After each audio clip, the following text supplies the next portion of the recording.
Sector और Friday ये वाला काफी तेजी वाला साबित हो रहा है। इनफैक्ट इस पूरे हफ्ते हमने देखा है काफी तगड़ी तेजी देखने को मिली है, खरीदारी जमकर हुई है।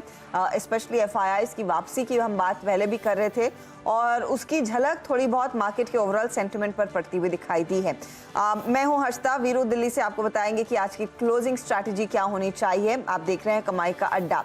मार्केट दरअसल पूरे जोश में है।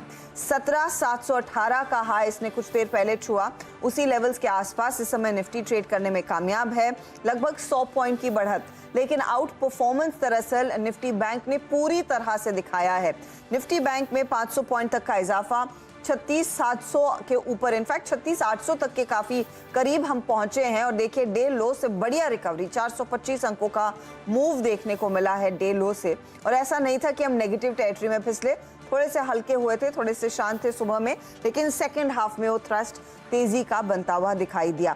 कई फैक्टर्स हैं इस तेजी के पीछे। एक तो बैंकिंग काउंटर्स में खरीदारी, और बैंक्स के लिए एक बेहद इंपॉर्टेंट वीकेंड है ये। कोटक और आईसीआईसीआई बैंक के नंबर्स आएंगे तो उस पर मार्केट क्लोजली नजरें रखा हुआ है। क्या आपका रुझान होना चाहिए, उस पर हम डिटेल में बात करेंगे। इसके अलावा टेक्नोलॉजी में आज कुछ मुनाफा वसूली, लेकिन संडे को, जी हाँ संडे को इन्फोसिस अपने नंबर्स पोस्ट करने वाला है। आज शाम को दिग्गज रिलायंस इंडस्ट्रीज भी अपने नतीजे पेश करेगा, जहां से उम्मीद है कि एक बेटर स्ट्रॉन्ग क्वार्टर निकल कर आए। फिर सोमवार को टाटा स्टील है, एक्सिस है, टेक महिंद्रा है, कैनरा बैंक जैसे ट्रेड्स है। तो पूरा जो फोकस रहेगा वो यहाँ से अब अर्निंग्स पर ही बनता हुआ दिखाई देगा। ऐसे में हम देख रहे हैं टेक्नोलॉजी, ऑयल एंड गैस में थोड़ी सी मुनाफा वसूली, लेकिन आज का दिन जो ट्रेंड तेजी का हमने पकड़ा है उसमें बैंक और एफएमसीजी शेयरों के साथ ऑटो और रियल एस्टेट्स का एक बड़ा योगदान है। इंडिया विक्स 16-17 के बीच ट्रेड करता हुआ, विदेशी बाजारों से कुछ खास नेगेटिव नहीं देखने को मिला है। और जो प्रेशर देखने को मिला था मिड कैप इंडेक्स में, वो भी धीरे धीरे करके कम हो रहा है। अब सिर्फ 40 पॉइंट ही हम नीचे हैं। तो क्लियरली आज बुल्स का पलड़ा काफी भारी है। Veeru good afternoon. कल बात हो रही थी 16,600 की और आज हम 16,700 के पार हैं। एक जबरदस्त हफ्ता और बहुत दिनों बाद इस तरह की तेजी हमने देखी कि पूरे हफ्ते में ये रुझान बढ़ता हुआ। अब अगले कौन से लेवल्स पर डेटा एक्टिव हो चुका है जिसको लेकर अब ज्यादा उत्सुकता बढ़ रही है बुल्स के बीच? एक तो देखिए 16,800 की कॉल स्क्रीन पे रखिए, रिस्क टेकर्स इस कॉल पे फोकस करिए। हमने 16,700 की कॉल पे प्रॉफिट्स को दोगुना किया, सुबह सुबह काटा। अभी आपके बात करते करते थोड़ी सी ऊपर आ गई, लेकिन 90 के स्ट्राइक पर, 90 रुपीज़ के प्राइस पर this is the best option जिसको आप ले सकते हैं। 89 पे ट्रेड कर रही है, इसको ग्रैब करिए। याद रखिएगा इसमें वैल्यू एट रिस्क पूरा का पूरा होगा। क्यों? मैं इसको ले रहा हूँ शुक्रवार को 2 बजे। शुक्रवार को ही क्लोजिंग के बाद आएगा रिलायंस, उसके बाद ICICI bank, Kotak Mahindra bank. This all numbers are due on weekend. So हम यहाँ फ्यूचर्स नहीं ले सकते, रिश्ता फ्यूचर्स नहीं ले सकते। ग्रैब करना है तो ये करिए। और कारण ये है कि मैंने सुबह जो आउटलुक शेयर किया था उसके मुताबिक 703 एक पॉइंट था जहाँ पे हमें आके अपने प्रीवियस प्रॉफिट्स को बुक करना था। सुबह हमने 16,700 की कॉल बुक की थी, 69 पे ली हुई वो कॉल करीब करीब 112 पे बुक करी। लेकिन अब अगर हमें यहाँ से ऊपर यानी वो जो पिवट पॉइंट कट गया 703 का, तो नेक्स्ट पॉइंट आता है 744 और 788। हर्षिता याद रखिएगा इस मंथली कॉन्ट्रैक्ट में सबसे बड़ा आउटस्टैंडिंग वाई होल्ड करती है 16,800 की कॉल और उसके बाद 17,000 की कॉल। 16,800 कुछ भी नहीं है। अगर एक भी नंबर इसमें, चाहे रिलायंस का हो, चाहे वो आईसीआईसीआई बैंक का हो या फिर कोटक का हो, वो आपको वहाँ तक का पुश दे देगा। लेकिन याद रखिएगा वैल्यू एट रिस्क इसमें पूरी होगी, पूरी। और ज़्यादा से ज़्यादा अगर आप देखें 20 रुपये बच सकते हैं, लेकिन अगर ये कमा के देगी हर्षिता तो बहुत पैसा कमा के दे जाएगी। तो पहली चीज़ ये है। और निफ्टी बैंक पर जो मेरा लॉन्ग का ट्रेड था वो अभी भी कायम है। सुबह मैंने इसलिए निफ्टी बुक कराया था क्योंकि हमारे पास जो आईटी इंडेक्स था ना वो बैकफुट पे आ गया था, लेकिन बैंक्स के पास वो पूरी की पूरी फोर्सेस थी कि आप अपने लॉन्ग ट्रेड्स को कमिटेड रखें, होल्ड रखें। इस वक्त का डेटा क्या कहता है? इस वक्त का डेटा ये कहता है कि आप कमिटेड रहिए लॉन्ग साइड पे, बिकॉज वो सारी फोर्सेस मार्केट में हैं। लेके आइए जरा कॉल्स और पुट्स, जो मंथली कॉन्ट्रैक्ट्स की कॉल्स और पुट्स हैं। हर्षिता आप देखिए जो पुट राइटर का 16,500 पे था वो उठ के आज 16,600 पे आ गया। और इवन फॉर द टाइमिंग अगर आप देखें स्क्रीन पर 16,700 पे भी काफ़ी स्ट्रॉन्ग पुट राइटिंग। और इवन मैं अगर आप स्क्रीन पे देखें, इस स्क्रीन में सबसे बड़ी पुट राइटिंग का आंकड़ा अगर कहीं पर है तो दैट्स 16600, 44 लाख पुट बिकी हैं। और कॉल राइटर्स के पास कन्विक्शन अगर आप देखें जहां पे था वो था 16,700 का, वो पॉइंट था 16,703 का, आप अभी भी उसके ऊपर ट्रेड कर रहे हैं। तो जो व्यू था कि 703 के ऊपर या फिर 610 620 पे अगर आपने निफ्टी सुबह लिया हो पोस्ट एक डिप तो ठीक है, लेकिन फॉर द टाइमिंग अगर आपने नहीं लिया था तो आप इस कॉल पे राइट कीजिए। याद रखिएगा वैल्यू एट रिस्क पूरा है, बिकॉज आपको वीकेंड रिस्क लेना है, साथ ही साथ आपको आईसीआईसीआई, रिलायंस और साथ ही साथ आपको कोचक के बैंक्स पर रिएक्शन देना है मंडे मॉर्निंग को। निफ्टी बैंक पे लॉन्ग्स को होल्ड करिए, कोई दिक्कत की बात नहीं है। मेरा सुबह एक पिवट पॉइंट था करीब 36,780। अभी कुछ देर पहले निफ्टी बैंक ने वही हाई लगाया, लेकिन it's now crossing that as well. Harshada, यहाँ पे अगर आप ऑप्शंस के स्टैट्स को देखें तो अब 37,000 की कॉल ही एक सबसे बड़ा आउटस्टैंडिंग वाई होल्ड करती है और 36,500 की पुट में सब्सटेंशियल राइटिंग है। तो कोई वजह नहीं है कि आप अपने लॉन्ग ट्रेड को ट्रिम करें, स्टॉप लॉसेस को ट्रेल कर लीजिए। मेरा जो लास्ट कमिटेड स्टॉप लॉस जो मैंने मेंशन किया था स्क्रीन पे वो था 36,390, लेकिन टेक्निकली इस बड़े रोटेशन के बाद अब का जो लॉजिकल स्टॉप लॉस है हर्षदा, वो आता है करीब करीब 36,610 पे। 36,610 पे एक स्टॉप लॉस लगाकर निफ्टी बैंक को होल्ड करिए और निफ्टी की वो कॉल होल्ड करिए 89 पे जो अभी हमने ली है हर्षदा। जी हाँ, तो निफ्टी की कॉल 16,800 वाली आप कैरी करके चले। कल 16,700 की कॉल पर पूरा फोकस था और वहां पर अच्छे खासे रिटर्न्स बने और अब निफ्टी में 16,800 की कॉल, यानी कि जो रुझान है वो बढ़ता ही जा रहा है। 89 पर ये पिक किया था, 96 के लेवल्स आ चुके हैं, तो यहाँ पर गारंटी दिख तो रही है कि अच्छी तगड़ी तेजी जारी रहेगी। अच्छा, हम चलेंगे हमारी वीडियो वॉल पर, आपको ट्रेंडिंग काउंटर्स दिखाएंगे, लेकिन फिलहाल अल्ट्राटेक का स्टॉक आपकी स्क्रीन पर एक बार फिर लेकर आते हैं। अब अल्ट्राटेक आपको लगेगा कि मुनाफा जो है वो घटा है, लेकिन ऐसा नहीं हुआ है। दरअसल हाँ, घटा तो है। 1700 का मुनाफा 1584 करोड़ पर आ गया, लेकिन ध्यान दीजिएगा कि अनुमान क्या था, अनुमान था 1250 करोड़ का, उससे बेहतर आंकड़ा देखने को मिला है। तो उम्मीद से बेहतर ये नंबर्स हैं। आप टीवी यहाँ पर रेवेन्यू देखिए, 15,164 का आंकड़ा, अनुमान था 15,000 करोड़ के नीचे का रेवेन्यू देखने को मिलेगा, तो उससे बेहतर देखने को मिला है प्रदर्शन। और एबिटा लेवल पर भी आप देखिए 3,095 करोड़ का एबिटा, ये भी उम्मीद से कम है। मार्जिन्स कॉन्ट्रैक्ट जरूर हुए हैं, 18.2% के आसपास मार्जिन्स का अनुमान था, लेकिन ये दरअसल आंकड़े आए हैं करीब करीब 20% के आसपास के। तो वो आपको जहन में रखना है कि मार्जिन्स दरअसल बेहद इंप्रूव होते हुए, और अल्ट्राटेक के साथ साथ बाकी स्टॉक्स भी आपकी स्क्रीन पर लेकर आएंगे। अब देखिए ग्रासिम में क्या हो रहा है, दूसरे काउंटर्स में क्या स्थिति उभर कर आ रही है। सभी सीमेंट कंपनियों में एक बहुत तगड़ी तेजी देखने को मिली है। वीरू, आप चाहें तो एक बार इस पर एक टेक्निकल स्थिति देखिए, 4.5% का इजाफा अल्ट्राटेक में, फिर ट्रेंडिंग काउंटर्स में जाएंगे, उसमें भी शामिल है अल्ट्राटेक, लेकिन ये एक बहुत बड़ा मूव दिखा रहा है। जी हाँ हर्षदा, बड़ा मूव दिखा रहा है, उस पर एक आउटलुक लेते हैं। आशीष बैठी हमारे साथ भी हैं। हर्षदा, जब आप अर्निंग्स पढ़ रही हैं और जब ये स्टॉक ट्रेड कर रहा है आपकी स्क्रीन पर एट 6405, हर्षदा आप यकीन मानिए 6425 पे मेरे पास स्क्रीन पे अगर आप देखें जो चार्ट है डेली चार्ट्स, 6425 पे आपका 200 day exponential moving average placed है, जो कि इसने ब्रीच किया था 16 फरवरी 2022 को। यानी frankly speaking you are trading at you are in parallel with I think that particular average 200 day के ऊपर जो आपने फरवरी में छुआ था। तो बड़ा मीनिंगफुल हर्ष था जो मूव आएगा ना, वो मेरे ख्याल से या फिर सस्टेन जब कर जाए 6425 के ऊपर तभी आएगा। मैं एक चार्ट चेक लेता हूँ क्योंकि मैं स्टॉक्स पे कमेंट नहीं करता हूँ। आशीष बहती जी, आपका व्यू क्या है? ये अर्निंग्स का रिएक्शन बहुत स्ट्रॉन्ग है, लेकिन वो 6425 की इंपॉर्टेंस क्या है जहाँ पे 200 डे एक्सपोनेंशियल एवरेज प्लेस्ड है? गुड आफ्टरनून वीरेंद्र जी, काफ़ी बड़ा इंपॉर्टेंस है क्योंकि जिस हिसाब से वापस ऊपर से 6450 के उधर से जाकर हल्का हुआ है स्टॉक, थोड़ा सा हमें लगता है कि इसे ऑप्शन के थ्रू खेलना ज़्यादा बेटर रहेगा। 6400 की कॉल जो है 115 रुपये के करीब चल रही है, उसमें पोजीशन बनाई जा सकती है।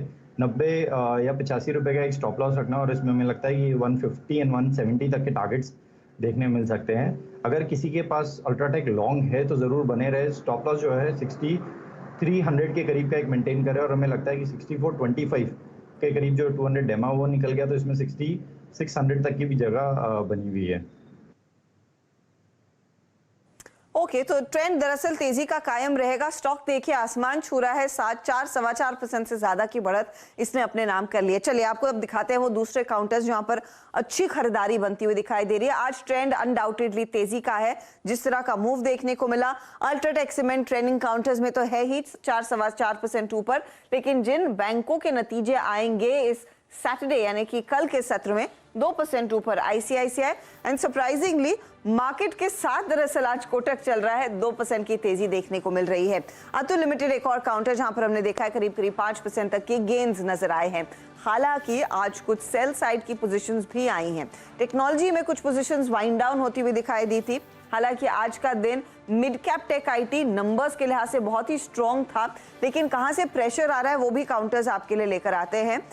जो दबाव वाले काउंटर्स हैं उसमें आपको दिखाई देगा इन्फोसिस नंबर से पहले 1.5% नीचे, एनटीपीसी 1.1% की गिरावट, क्रॉम्पटन कंज्यूमर में 3.5% का प्रेशर बना है, और आरबीएल बैंक भी नंबर्स ठीक थे, कोई प्रॉब्लम नहीं थी, लेकिन ऊपरी लेवल से मुनाफा बुक हुआ है, करीब 4-4.5% तक की प्रॉफिट बुकिंग देखने को मिली है। तो ये फिलहाल आपके लिए इस समय की स्थिति। वेरी क्विकली हमारे जानकारों से मिल लेते हैं और उनसे पूछना शुरू करते हैं क्या ट्रेड लेना बनता है। तो आशीष बहेती इस पूरे हफ्ते हमारा साथ सुबह 7 बजे से दे रहे हैं, आज क्लोजिंग भी उन्हीं के साथ करेंगे। इसके अलावा आप स्क्रीन पर देख रहे हैं मानस जायसवाल, कविता जैन, राजेश सातपुते को बात करने वाले हैं हम आज समित चौहान से भी और असित बरनपति से भी। तो ये सभी जानकार आपको बताएंगे आपकी क्या ट्रेडिंग रणनीति होनी चाहिए। चलिए ट्रेड्स में उतरना शुरू करते हैं। ट्रेंड बेहद पॉजिटिव। राजेश सातपुते, गुड आफ्टरनून, बताइए समय का ट्रेड क्या है? Harshada ji, good afternoon and good afternoon everyone. Harshada ji देखिए, ऑब्वियसली सीमेंट सेक्टर पे यहाँ पे मोमेंटम अच्छा है, तो जो ट्रेड होगा वो सीसी सेक्टर से होगा। जेके सीमेंट पे मेरी नजर है 2300-2320 के आसपास है फिलहाल ट्रेड हो रहा है, तो इट्स बाय अबाउट 2300। मुझे लगता है यहाँ पे अच्छी शॉर्ट कवरिंग मिलेगी। 2420 का एक मोमेंटम का टारगेट होगा, so it's buy in JK cement about 2300। Keep your stop loss at 2270, 2270 का stop loss and buy JK cement.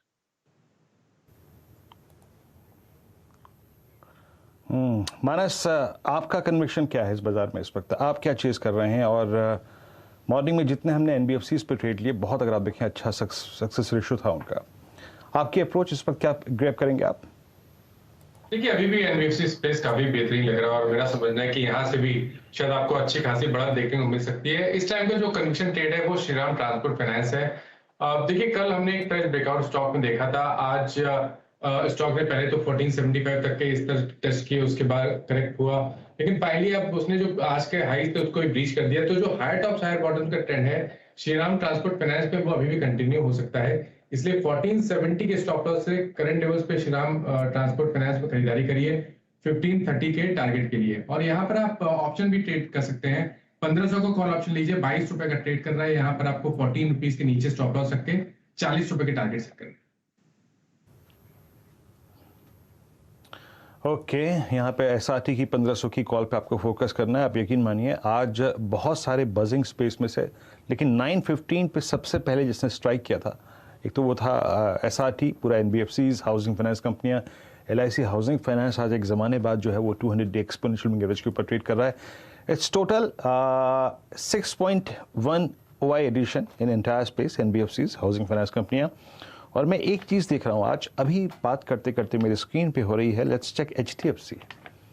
एक ज़माने बाद एचडीएफसी में 9.6% का एडिशन और प्राइस गिनर्स की श्रेणी में स्टॉक 2.3% के इजाफे के साथ सेकंड पायदान पे है। बहुत दिनों बाद हो रहा है। अब हमारे पैनल में एक सज्जन है राजेश सतपुते पुणे से, वो बहुत पारखी नज़र रखते हैं इस स्टॉक पे।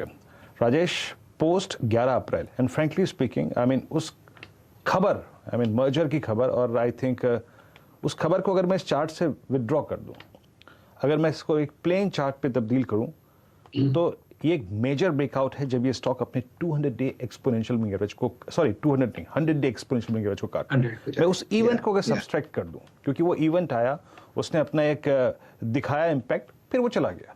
बट अगर आप उस इवेंट को निकालते हैं तो ये क्लियर कट एक बहुत अच्छी स्लोपिंग डाउनवर्ड चैनल का ब्रेकआउट है। आपका व्यू स्टॉक पे क्या है? जी देखिए, यहाँ पे बहुत बढ़िया पैटर्न है। According to me this is a diametric formation. Diametric formation का जो ब्रेकआउट का लेवल था वो था 1350। आपको याद है हमने इस पे बात भी की थी पिछले हफ्ते। तो ये 1350 के बाद ये फॉर्मेशन यही दिखा था कि यहाँ पे जो मंदी थी ये कहीं ना कहीं कवर होती जाएगी। तो यहाँ पे अकॉर्डिंग टू मी जो टारगेट होना चाहिए, या आपने बिल्कुल सही कहा 100 डीएमए के ऊपर क्या बनेगा, तो ऑब्वियसली 200 डीएमए तो कहाँ बनता है, वो है 1420। लेकिन अकॉर्डिंग टू फॉर्मेशन 1420 निकालेगा और प्रोबेबली ये 1500 को चेस करा, that is what the chart is suggesting. तो यहाँ पे इतना तो क्लियर है, यहाँ पे आपका जो सौदा जो है या ट्रेड जो है वो तेजी का होना चाहिए। सुबह हमने जो स्टॉप लॉस सजेस्ट किया था वो था 1370 के आसपास, उसी स्टॉप लॉस के, या प्रोबेबली 1375 का स्टॉप लॉस, थोड़ा ट्रेल करे। राजेश जी, हाँ जी राजेश जी, बोलिए ना। राजेश जी, आप क्या टिप्पणी कर रहे हैं? HDFC 2294 पे ट्रेड कर रहा है। I am talking about housing finance company HDFC। I am very sorry, मेरे सामने HDFC बैंक लगा। I am very sorry. Virendra ji देखिए 2290 के आसपास है, इसका जो 200 डीएमए है वो है करीबन 2380, यानी 2400 पकड़ के चलिए। तो ये 2400 के टारगेट के लिए अभी भी ये बाय साइड का ही ट्रेड बनेगा। 2290 के आसपास है, 100 डीएमए को चैलेंज किया है, सरपास किया है, तो आप इसमें लॉन्ग वे बने रहे, स्टॉप लॉस रखे 2250 का। वीरेंद्र जी एक चीज मैं बोलूं यहाँ पे, मेरी नजर HDFC बैंक पे, मेरी नजर थी HDFC बैंक पे थी। मैं चाहता था कि इस पे भी बात कर लूं, तो चार्ट वो लग गया और HDFC में बात होने लगी। So I am very sorry. Rajesh ji weekends पर ये चल जाता है कभी कभी। HDFC बैंक भी दे। जी HDFC बैंक में एक अच्छा ब्रेकआउट आया है, तो HDFC चला तो उसके साथ HDFC बैंक भी चल गया। चल एक्चुअली चल तो दोनों गए। एक बार डायरेक्टर साहब दोनों आसपास सामने सामने चार्ट्स रखिएगा, HDFC बैंक और HDFC, क्योंकि दोनों में अच्छी तेजी जनरेट होती दिखाई दे रही। जैसे वीरू कहते हैं ना, थ्रस्ट जनरेट हो रहा है, तो 1400 पर ये दस्तक देता हुआ इनफैक्ट डे हाई पर इस समय HDFC बैंक है। 2.5% की तेजी और 2.5% तक की तेजी HDFC में भी देखने को मिल रही है। बहुत ही बढ़िया मूव देखने को मिल रहा है और काफी दिनों बाद दरअसल ये दोनों कंपनियां एक अच्छा मोमेंटम आपकी स्क्रीन पर लेकर आ रहे हैं। बहुत ही बढ़िया तेजी देखने को मिल रही है। अच्छा Kavita Jain, good afternoon ma'am, बताइए आप क्या ट्रेड ले रही हैं इस घंटे? वेरी गुड आफ्टरनून हर्षदा जी, Virendra ji, good afternoon everyone. फिर HDFC बैंक तो आपने काफी अच्छा डिस्कशन हो गया ऑलरेडी, बट बैंकिंग में सिंस ICICI बैंक के रिजल्ट हैं, same like axis bank is on my radar. अगर आप डेली चार्ट पर देखें तो समहाउ एक राउंडिंग बॉटम और even inverse head and shoulder formation develop होते हुए दिखा है। मुझे लगता है तेजी फर्दर एक्सटेंड होते हुए दिखेगी। समहाउ जिन लेवल्स पर खड़ा है वहीं एक गैप एरिया भी हम लोग लुक आफ्टर कर रहे हैं। हिस्टोरिकली जब चार्ट पर हम जाकर देखेंगे तो 736 एक इमीडिएट हर्डल जरूर होगा। वंस उसे क्रॉस कर पाता है तो counter has potential in a day और 755 756 के लेवल्स की तरफ बढ़ता हुआ दिखेगा। तो 710 के स्टॉप लॉस के साथ 755 के लेवल्स के लिए एक्सिस बैंक को बाय करना चाहिए। 755 के टारगेट के लिए देखिए एक बहुत ही स्ट्रॉन्ग मौका एक्सिस में बनता हुआ दिखाई दे रहा है। मुझे लगता है आज की आफ्टरनून ना दरअसल इन बैंकिंग काउंटर्स के लिए ही डेडिकेटेड है और इस तरह के नंबर्स भी तो आने वाले। सोमवार को एक्सिस के नतीजे आएंगे तो उसको लेकर काफी ज्यादा एक्शन बनता हुआ दिखाई देगा। आगे हम कोटक और ICICI बैंक पर भी डिटेल में बात करेंगे। अच्छा मानस जायसवाल, 20 सेकंड में आपके पास में आ रही हूँ सस्ता ऑप्शन के लिए, तो तैयार रहिएगा। तब तक असित है क्या डायरेक्टर साहब? अच्छा असित, आफ्टरनून, बताइए क्या ट्रेड ले रहे हैं इस घंटे? आई थिंक हर्षदा मैम जिस हिसाब से निफ्टी में रैली है, टू बी ऑनेस्ट में निफ्टी का 16,800 का कॉल है, that is around running at around 92 rupees. मुझे लगता है कि 16,800 का कॉल हमें बाय करना चाहिए with stop loss of around around 70 72 75 के रेंज में, for a target of around 130 140 के रेंज तक। मुझे लगता है कि निफ्टी में अच्छा मोमेंटम रहेगा।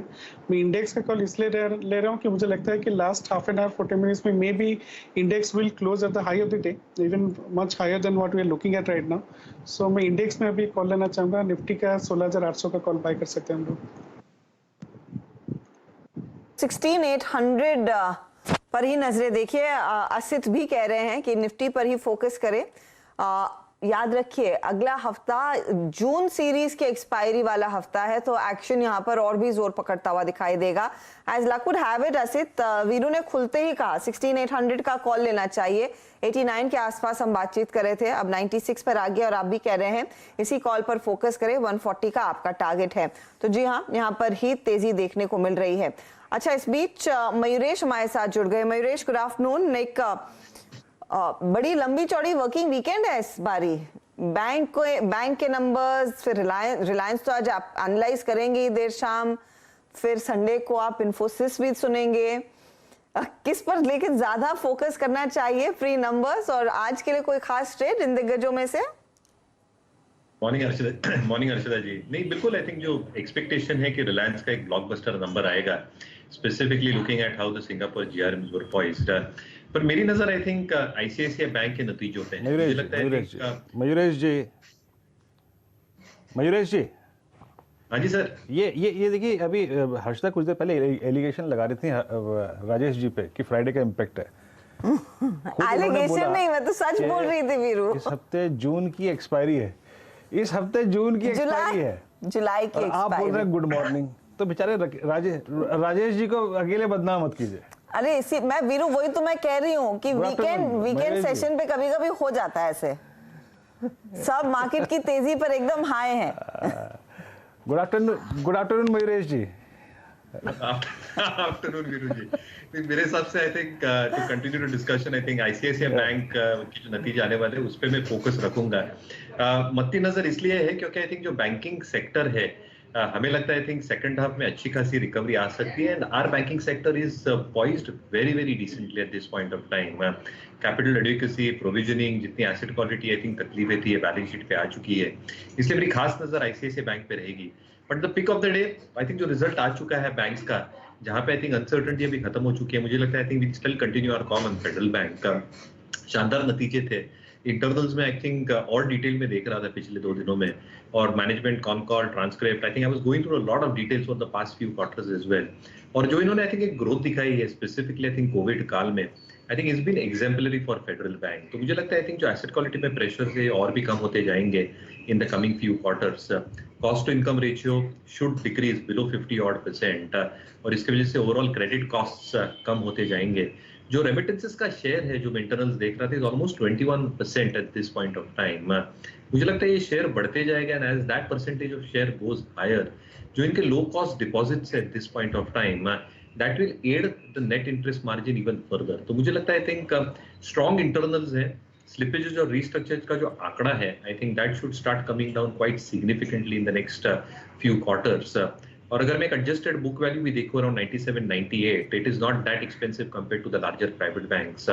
बट ये शायद एक मार्केट परफॉर्मर है, बट मुझे लगता है I think in the next 1 to 2 years शायद ये आउट परफॉर्म करे with in the mid cap private banking space. तो आईसीआईसीआई बैंकों पे नजर, बट फेडरल बैंक पे जरूर एक नजर रखनी चाहिए। We are extremely bullish on this. हमें लगता है अच्छी खासी अपसाइड हो सकती है for the stock in the next few quarters. जी देखिए, ये मयूरेश जी की कॉल है और मैं कहूँगा कि बहुत शानदार कॉल है, इसलिए क्योंकि एक तो ये स्ट्रक्चर टेक्निकली बहुत शानदार, और मैं इसे कई बार कह चुका हूँ कि अगर आप देखिए, मैं तो सिर्फ रीड करके बोल रहा हूँ, मैं it's not a buy call. आप इसके चार्ट्स को रीड कीजिएगा और प्लीज़ डेली रीड कीजिएगा, और इसके चार्ट को लंबे टाइम फ्रेम पे रीड कीजिएगा। कम से कम नहीं तो आपको 7 साल का चार्ट रीड करना पड़ेगा, वो स्लोपिंग डाउनवर्ड चैनल को रीड करना पड़ेगा, तब जाके आपको सही रिफ्लेक्शन ये स्टॉक देगा। और रही बात अर्निंग्स की, इस रिपोर्टेड अर्निंग में बहुत शानदार नंबर्स थे इसके। खैर, अभी काम करते हैं, यहाँ से विषय को बदलते हैं और हमारे कुछ ट्रेड्स को पिक करते हैं। और इस क्रम में आज का पहला कॉल सस्ता ऑप्शन 4 का चौका में मानस जायसवाल जी के सौजन्य से आ रहा है। मानस, बताइए क्या पिक किया आपने? देखिए, मैं समझता हूँ कि चंबल फर्टिलाइजर्स पे ध्यान देना चाहिए। चंबल फर्टिलाइजर में कल एक पॉज था, उससे पहले हमने ब्रेकआउट देखा। आज सुबह से स्टॉक कंसोलिडेट हो रहा है, लेकिन जो अंडरटोन है चंबल फर्टिलाइजर का वो बहुत ही बुलिश बना हुआ है। आई थिंक आज हमें एक ब्रेकआउट देखने को मिलेगा 318 रुपए के ऊपर, और स्टॉक 340 की तरफ जाने की कोशिश करेगा। तो चंबल फर्टिलाइजर का 320 का कॉल ऑप्शन खरीदेंगे, 6.5 रुपए 7 रुपए के आसपास ट्रेड कर रहा है। 4 रुपए के स्टॉप लॉस से खरीदारी करिए 15 रुपए के टारगेट के लिए। 320 का कॉल चंबल फर्टिलाइजर वाला लेकर चलें। ये फिलहाल वो ट्रेड जो इस समय आप तुरंत लें, सस्ता ऑप्शन के तौर पर चुना गया है मानस की तरफ से। 320 पर का कॉल और जो करीब 7-7.5 के आसपास ट्रेड कर रहा है। ये एक बढ़िया अपॉर्चुनिटी, डबल होने के चांसेस हैं इस कॉल के, याद रखिएगा। 15 का टारगेट इसीलिए, और स्टॉप लॉस आप 4 पर लगाएंगे। चलिए अब आशीष बहेती को भी जोड़ लेते हैं। बहेती साहब, गुड आफ्टरनून, बताइए इस घंटे का ट्रेड कुछ नया स्पॉट किया क्या? गुड आफ्टरनून अर्चना मैम। एसीसी रहेगा, नया तो नहीं। सीमेंट सेक्टर में ही काफ़ी तेज़ी देखने मिल रही है, तो उसी में खरीदारी की सलाह रहेगी। 2140 का एक स्टॉप लॉस लगाना है और मेरे ख्याल से 2250 और 2270 तक के टारगेट्स इसमें देखने मिल सकते हैं। ये ट्रेड ऑप्शन के थ्रू भी लिया जा सकता है। 2200 का ही ऑप्शन खरीदना है, 25 रुपये के करीब चल रहा है। जो स्टॉप लॉस लगाना है 18 रुपये का, और हमें लगता है कि इसमें 35 रुपीज़ तक के टारगेट्स देखने मिल सकते हैं। ओके, तो ये देखिए, ये एक अच्छी अपॉर्चुनिटी, 2200 का आप कॉल लेकर चल सकते हैं, खरीदारी कीजिए। 24 रुपए 70 पैसे पर है, लेकिन 35 का टारगेट रहेगा। तो आशीष बहेती भी सीमेंट साइड पर ही फोकस कर रहे हैं, और हमने देखी भी है तेजी बढ़ती हुई अल्ट्राटेक के नतीजों के बाद बाकी सभी सीमेंट कंपनियों में। तो ये दरअसल flavour of the hour cement counters. In fact एक बार श्री सीमेंट पर भी नजर डाल लीजिए, क्योंकि देखते ही देखते ये करीब 1.5% ऊपर आ गया है काउंटर, और टॉप ट्रेड्स में दरअसल ग्रासिम भी है जो करीब 3% के गेन्स पर। तो इस घंटे अगर कोई पूरा सेक्टर चल रहा है, वो लार्जली सीमेंट कंपनियां ही चलती दिखाई दे रही है। मयूरेश, एक वेरी क्विक कॉल, सीमेंट कंपनियों पर अल्ट्राटेक के numbers far better than what we expected, और शायद उसी का रिफ्लेक्शन देखने को मिला है कि बाकी दिग्गज और छोटे काउंटर्स में भी जमकर खरीदारी हुई है।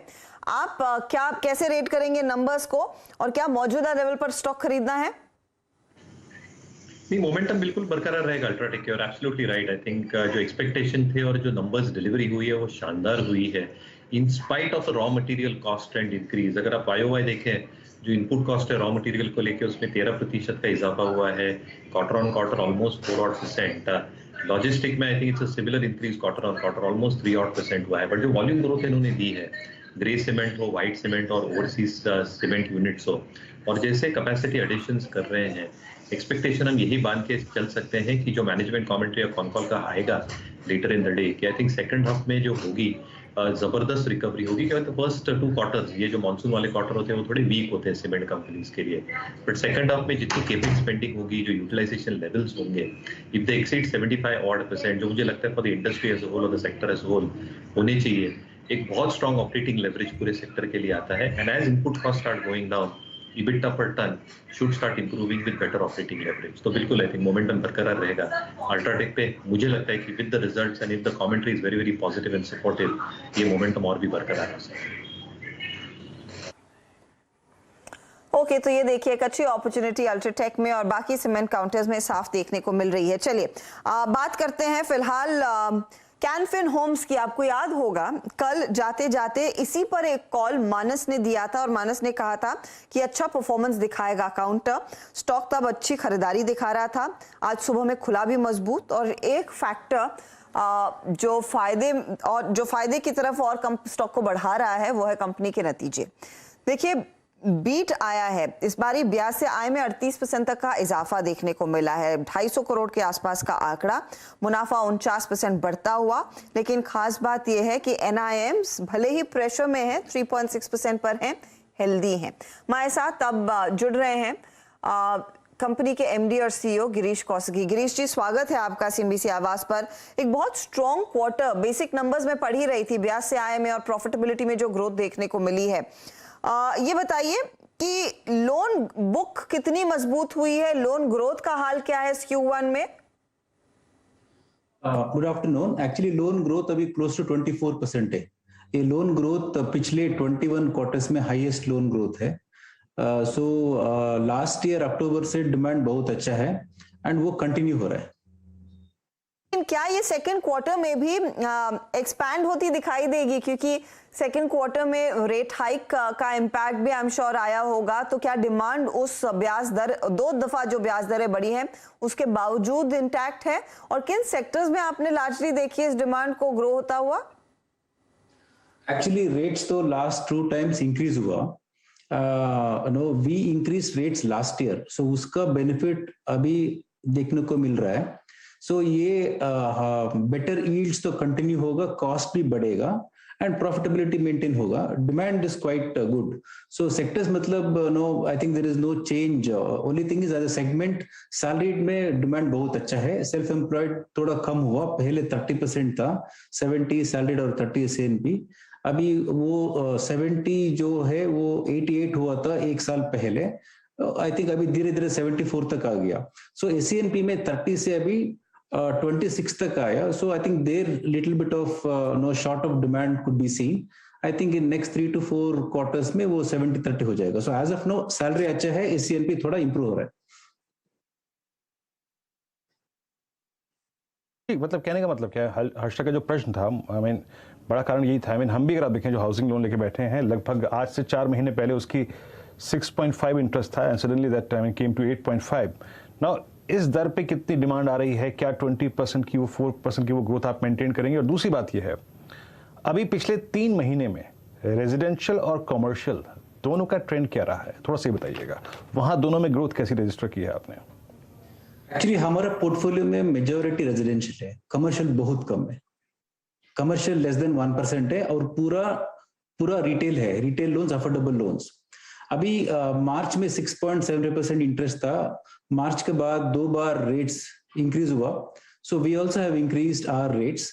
सो लास्ट ईयर आफ्टर अप्रैल 2 बार रेट्स इंक्रीज किया. So that impact we are seeing now. So this will continue क्योंकि आगे भी रेट्स बढ़ेगा. I am talking about RBI repo will increase and we'll align to that to maintain our margins. Okay. अच्छा, अभी ये मैं जानना चाहूँगा कि ये जो सर ये NIMs की ट्रेजेक्ट्री है, ये 3.6, आई मीन हालांकि बाजार ये कह रहा है कि थोड़ा सा अगर आप देखें कम है ये, but still this is a very satisfactory NIMs trajectory 3.6%.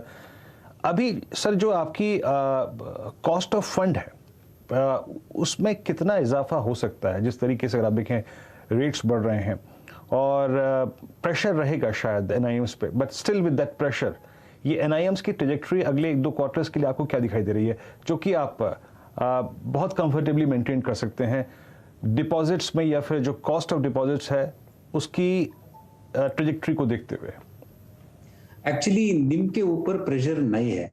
Last quarter का निम था वो थोड़ा ज्यादा था क्योंकि हमारा investment happened at the fag end of the year and therefore because of investment जो पोर्शन निम में था वो थोड़ा ज्यादा था. Otherwise 3.6 is a very good percentage and निम के ऊपर प्रेशर नहीं है. ओनली थिंग इज क्वार्टर और में क्या होगा, थोड़ा डिस्बर्समेंट कम होगा vis-a-vis compare to the previous quarter. So quarter 4 compare किए तो थोड़ा कम होगा. सो वो थोड़ा इंपैक्ट हो सकता है. एंड थर्ड पार्टी इनकम वो भी थोड़ा कम हो, because this two are linked. Disbursement, third party income, this two are linked. So ये दोनों, if you look at last quarter and this quarter, थोड़ा कम है. That is lot to do with the disbursement amount, which was little lower this quarter compared to last quarter. And this ये trend हर साल होगा, ये पूरा industry का होगा लगभग. So ये in line with the industry trend और निम के ऊपर प्रेशर नहीं है. मिस्टर कौशिकी, एक आइडिया हमें दे पाएंगे कि SME बुक की क्या सिचुएशन देखने को मिल रही है और यहाँ पर एक्चुअली स्टेटस क्या है in terms of how healthy are these accounts? The second part, please come again. Healthy है इस समय sir? Is it okay? Our NPA is 0.65. It's quite stable if you look at last few quarters. हमारा SMA book is one of the lowest in the industry. I didn't get your second question. मैं ये पूछ रही थी कि कितनी स्वस्थ है, कितनी हेल्दी है आपकी SME book? See, actually housing finance company का I think one very good indicator होगा आपका NPA. And NPA consistently. COVID time पे हमारे NPA it touched close to 1%. Then we had moratorium. उसका बाद restructuring हुआ. We had phase 1, phase 2. Then we had restructuring. So after all these things, our NPA 0.99% से अभी 0.65 को आया and ये consistently quarter on quarter. I think NPA or asset quality talks about how healthy the book is.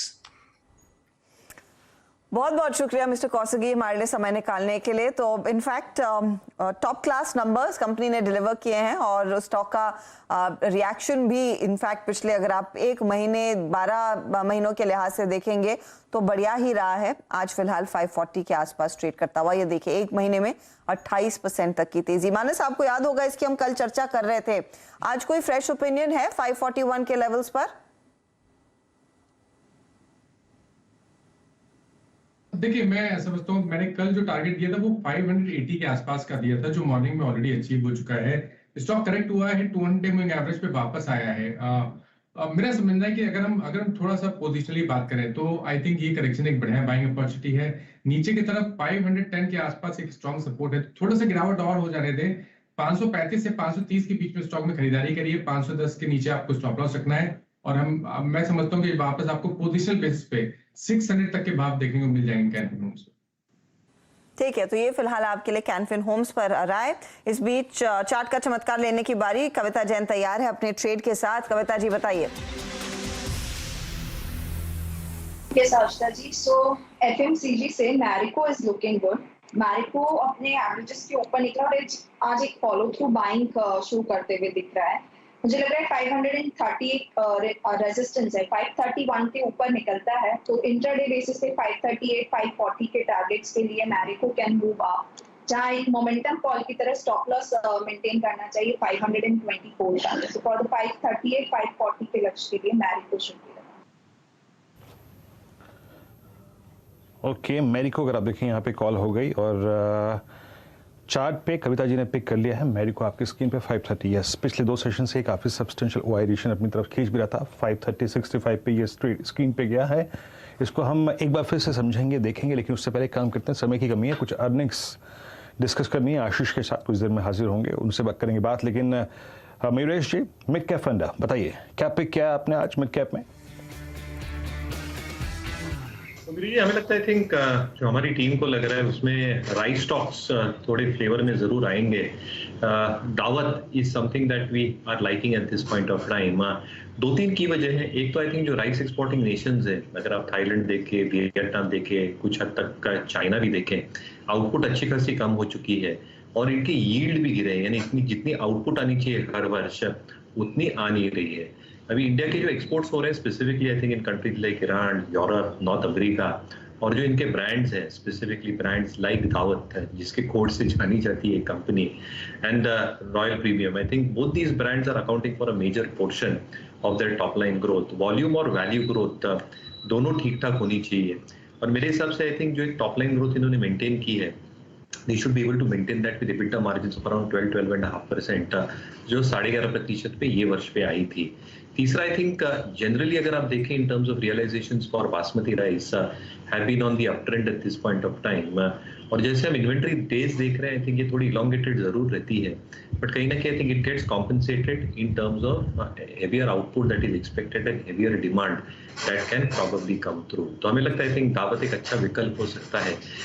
एक ठीक ठाक upside देख रहे हैं, but we also work out stop loss as per the O'Neil methodology. तो हमें लगता है आई थिंक 89 के आसपास का एक स्टॉप लॉस, 88 के आसपास का एक स्टॉप लॉस रखना चाहिए। तो एलटी फूड्स पर फोकस दरअसल मयूरेश का इस समय यहीं पर सबसे ज्यादा एक्शन बनता दिखाई दे रहा है। चलिए, अब समित चौहान हमारे साथ जुड़ गए हैं।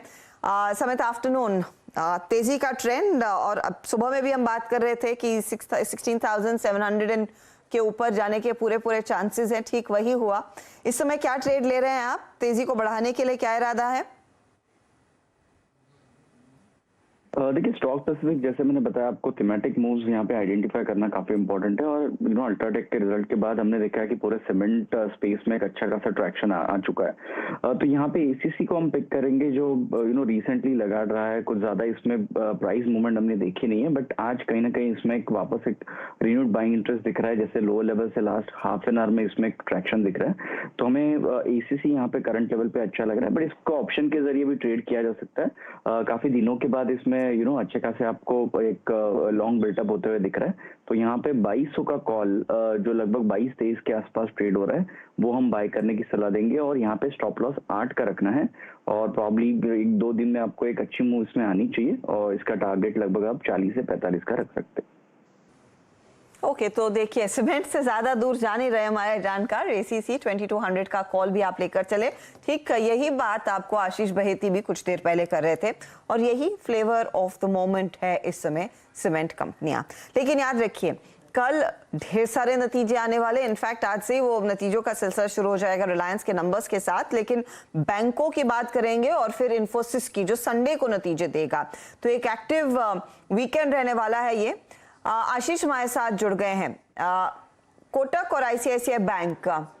आशीष, ये न्यूज रूम में क्यों फंस गए आप? मुझे लगा आप स्टूडियो में आएंगे ना। मैंने सोचा आपको हमारी न्यूज रूम की एक्टिविटी दिखाएं। ये सब तैयारी कर रहे थे अगले शोज की। देखिए किस तरह से माहौल बना हुआ है। इतनी मेहनत लगती है वो छोटे से शो को प्रोड्यूस करने में प्रेजेंट करने में। चलिए बताइए, शुरुआत किससे होगी, आईसीआईसीआई या कोटक? जो आपका वैसे आईसीआईसीआई बैंक के साथ कर लेते हैं, फ्लेवर में आजकल है बहुत तगड़ा। तो मैं कुछ देर पहले देख रहा था, शायद 800 के ऊपर के लेवल्स पे आईसीआईसीआई आके खड़ा हुआ है। ये आईसीआईसीआई वो है जो 20 जून को सब 700 के लेवल्स पे ट्रेड कर रहा था। तो पिछले 2-1 हफ्ते में बहुत अच्छा मूव, बहुत अच्छा मोमेंटम इस स्टॉक में देखने को मिला है। अच्छा, पहले हेडलाइन नंबर्स बता देता हूं। साल दर साल एनआईआई में एक्सपेक्टेड है कि 19% का जंप और मुनाफे में करीब 36% का उछाल देखने को मिलेगा। वो क्यू ऑन क्यू कंपैरिजंस भी आपकी स्क्रीन पर आ जाएंगे। पर आईसीआईसीआई बैंक के साथ इस बार होगा ये कि एनआईआई ग्रोथ जो है, जो मैं इस समय कह रहा हूं कि 19% क्लॉक करेगी, पिछले 4 तिमाहियों में सबसे कम होगी। इससे पहले की 3 तिमाहियों में करीब 20-21% से 24-25% की साल दर साल एनआईआई ग्रोथ क्लॉक हुई है। तो वो थोड़ा सा धीमा पड़ती हुई आपको नजर आएगी। एनआईएम्स लार्जली एक्सपेक्टेड है कि स्टेबल रहेंगे क्यू ऑन क्यू। स्लिपेजेस पिछली बार 4,200 करोड़ के थे, रिड्यूस होकर 4,000 करोड़ पे पहुंचेंगे, तो आंकड़ा इंप्रूव होगा। एसेट क्वालिटी दरअसल ओवरऑल एक्सपेक्टेड है कि इंप्रूव होगी, क्योंकि रिकवरीज काफी होंगी और अपग्रेड्स इनकी क्वालिटी बुक में देखने को मिलेंगे।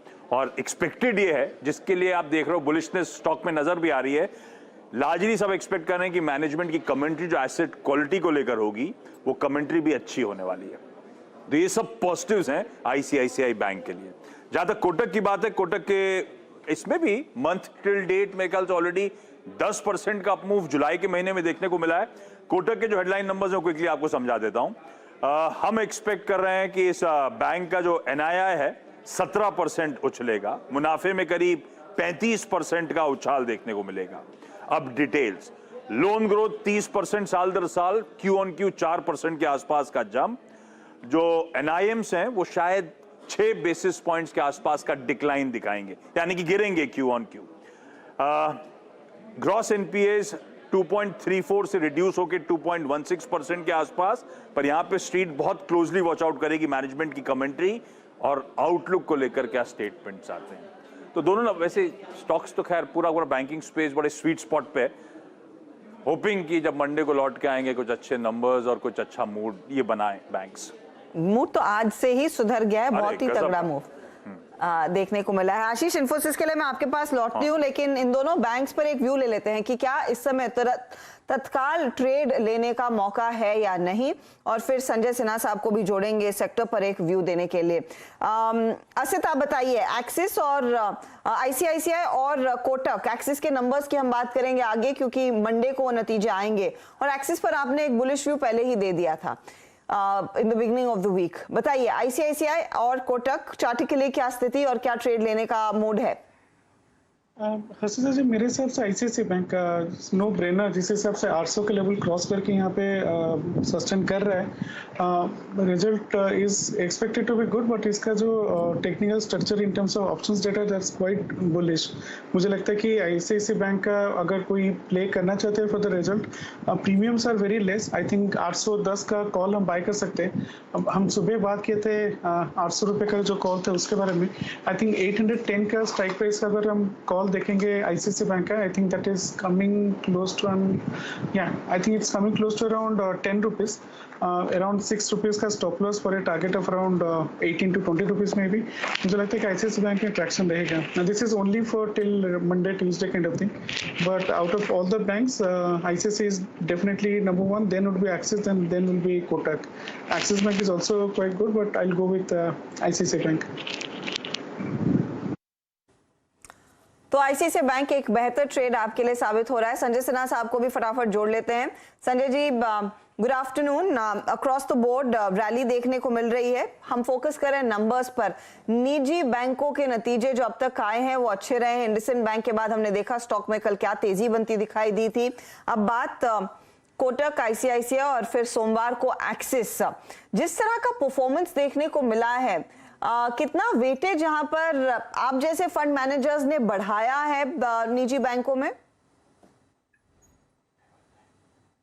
तो जब से आरबीआई ने अपनी रेपो रेट हाइक करनी शुरू की थी, तब से ये बिल्कुल क्लियर हो गया था कि शॉर्ट टर्म में बैंक्स को इसका फायदा जरूर मिलेगा। और उसके कुछ समय के बाद जिस तरह से क्रेडिट ग्रोथ के नंबर्स आए, जिन्होंने की एक गति पकड़ ली, उससे भी लग रहा था कि अब बैंकिंग सेक्टर में जो अंडर परफॉर्मेंस रहा है वो कॉम्पनसेट हो जाएगा। तो इन दोनों का मिला जुला असर जो था वो एक कारण बनता था कि बैंकिंग सेक्टर में एक्सपोजर बढ़ाया जाए। और रिलेटिव चॉइस अगर आप पब्लिक सेक्टर और प्राइवेट सेक्टर बैंक के बीच में देखें तो ये क्रेडिट ग्रोथ का फायदा शायद दोनों सेक्टर के बैंक को मिलता, लेकिन चूंकि नॉर्मली पब्लिक सेक्टर बैंक्स अपने ट्रेजरी बुक्स में जीसे की मात्रा जरूरत से ज्यादा रखते हैं, इसलिए राइजिंग इंटरेस्ट यील्ड के माहौल में उनके ट्रेजरी बुक में लॉसेस होते हैं, जो कि उनकी ओवरऑल प्रॉफिटेबिलिटी को अफेक्ट करती है।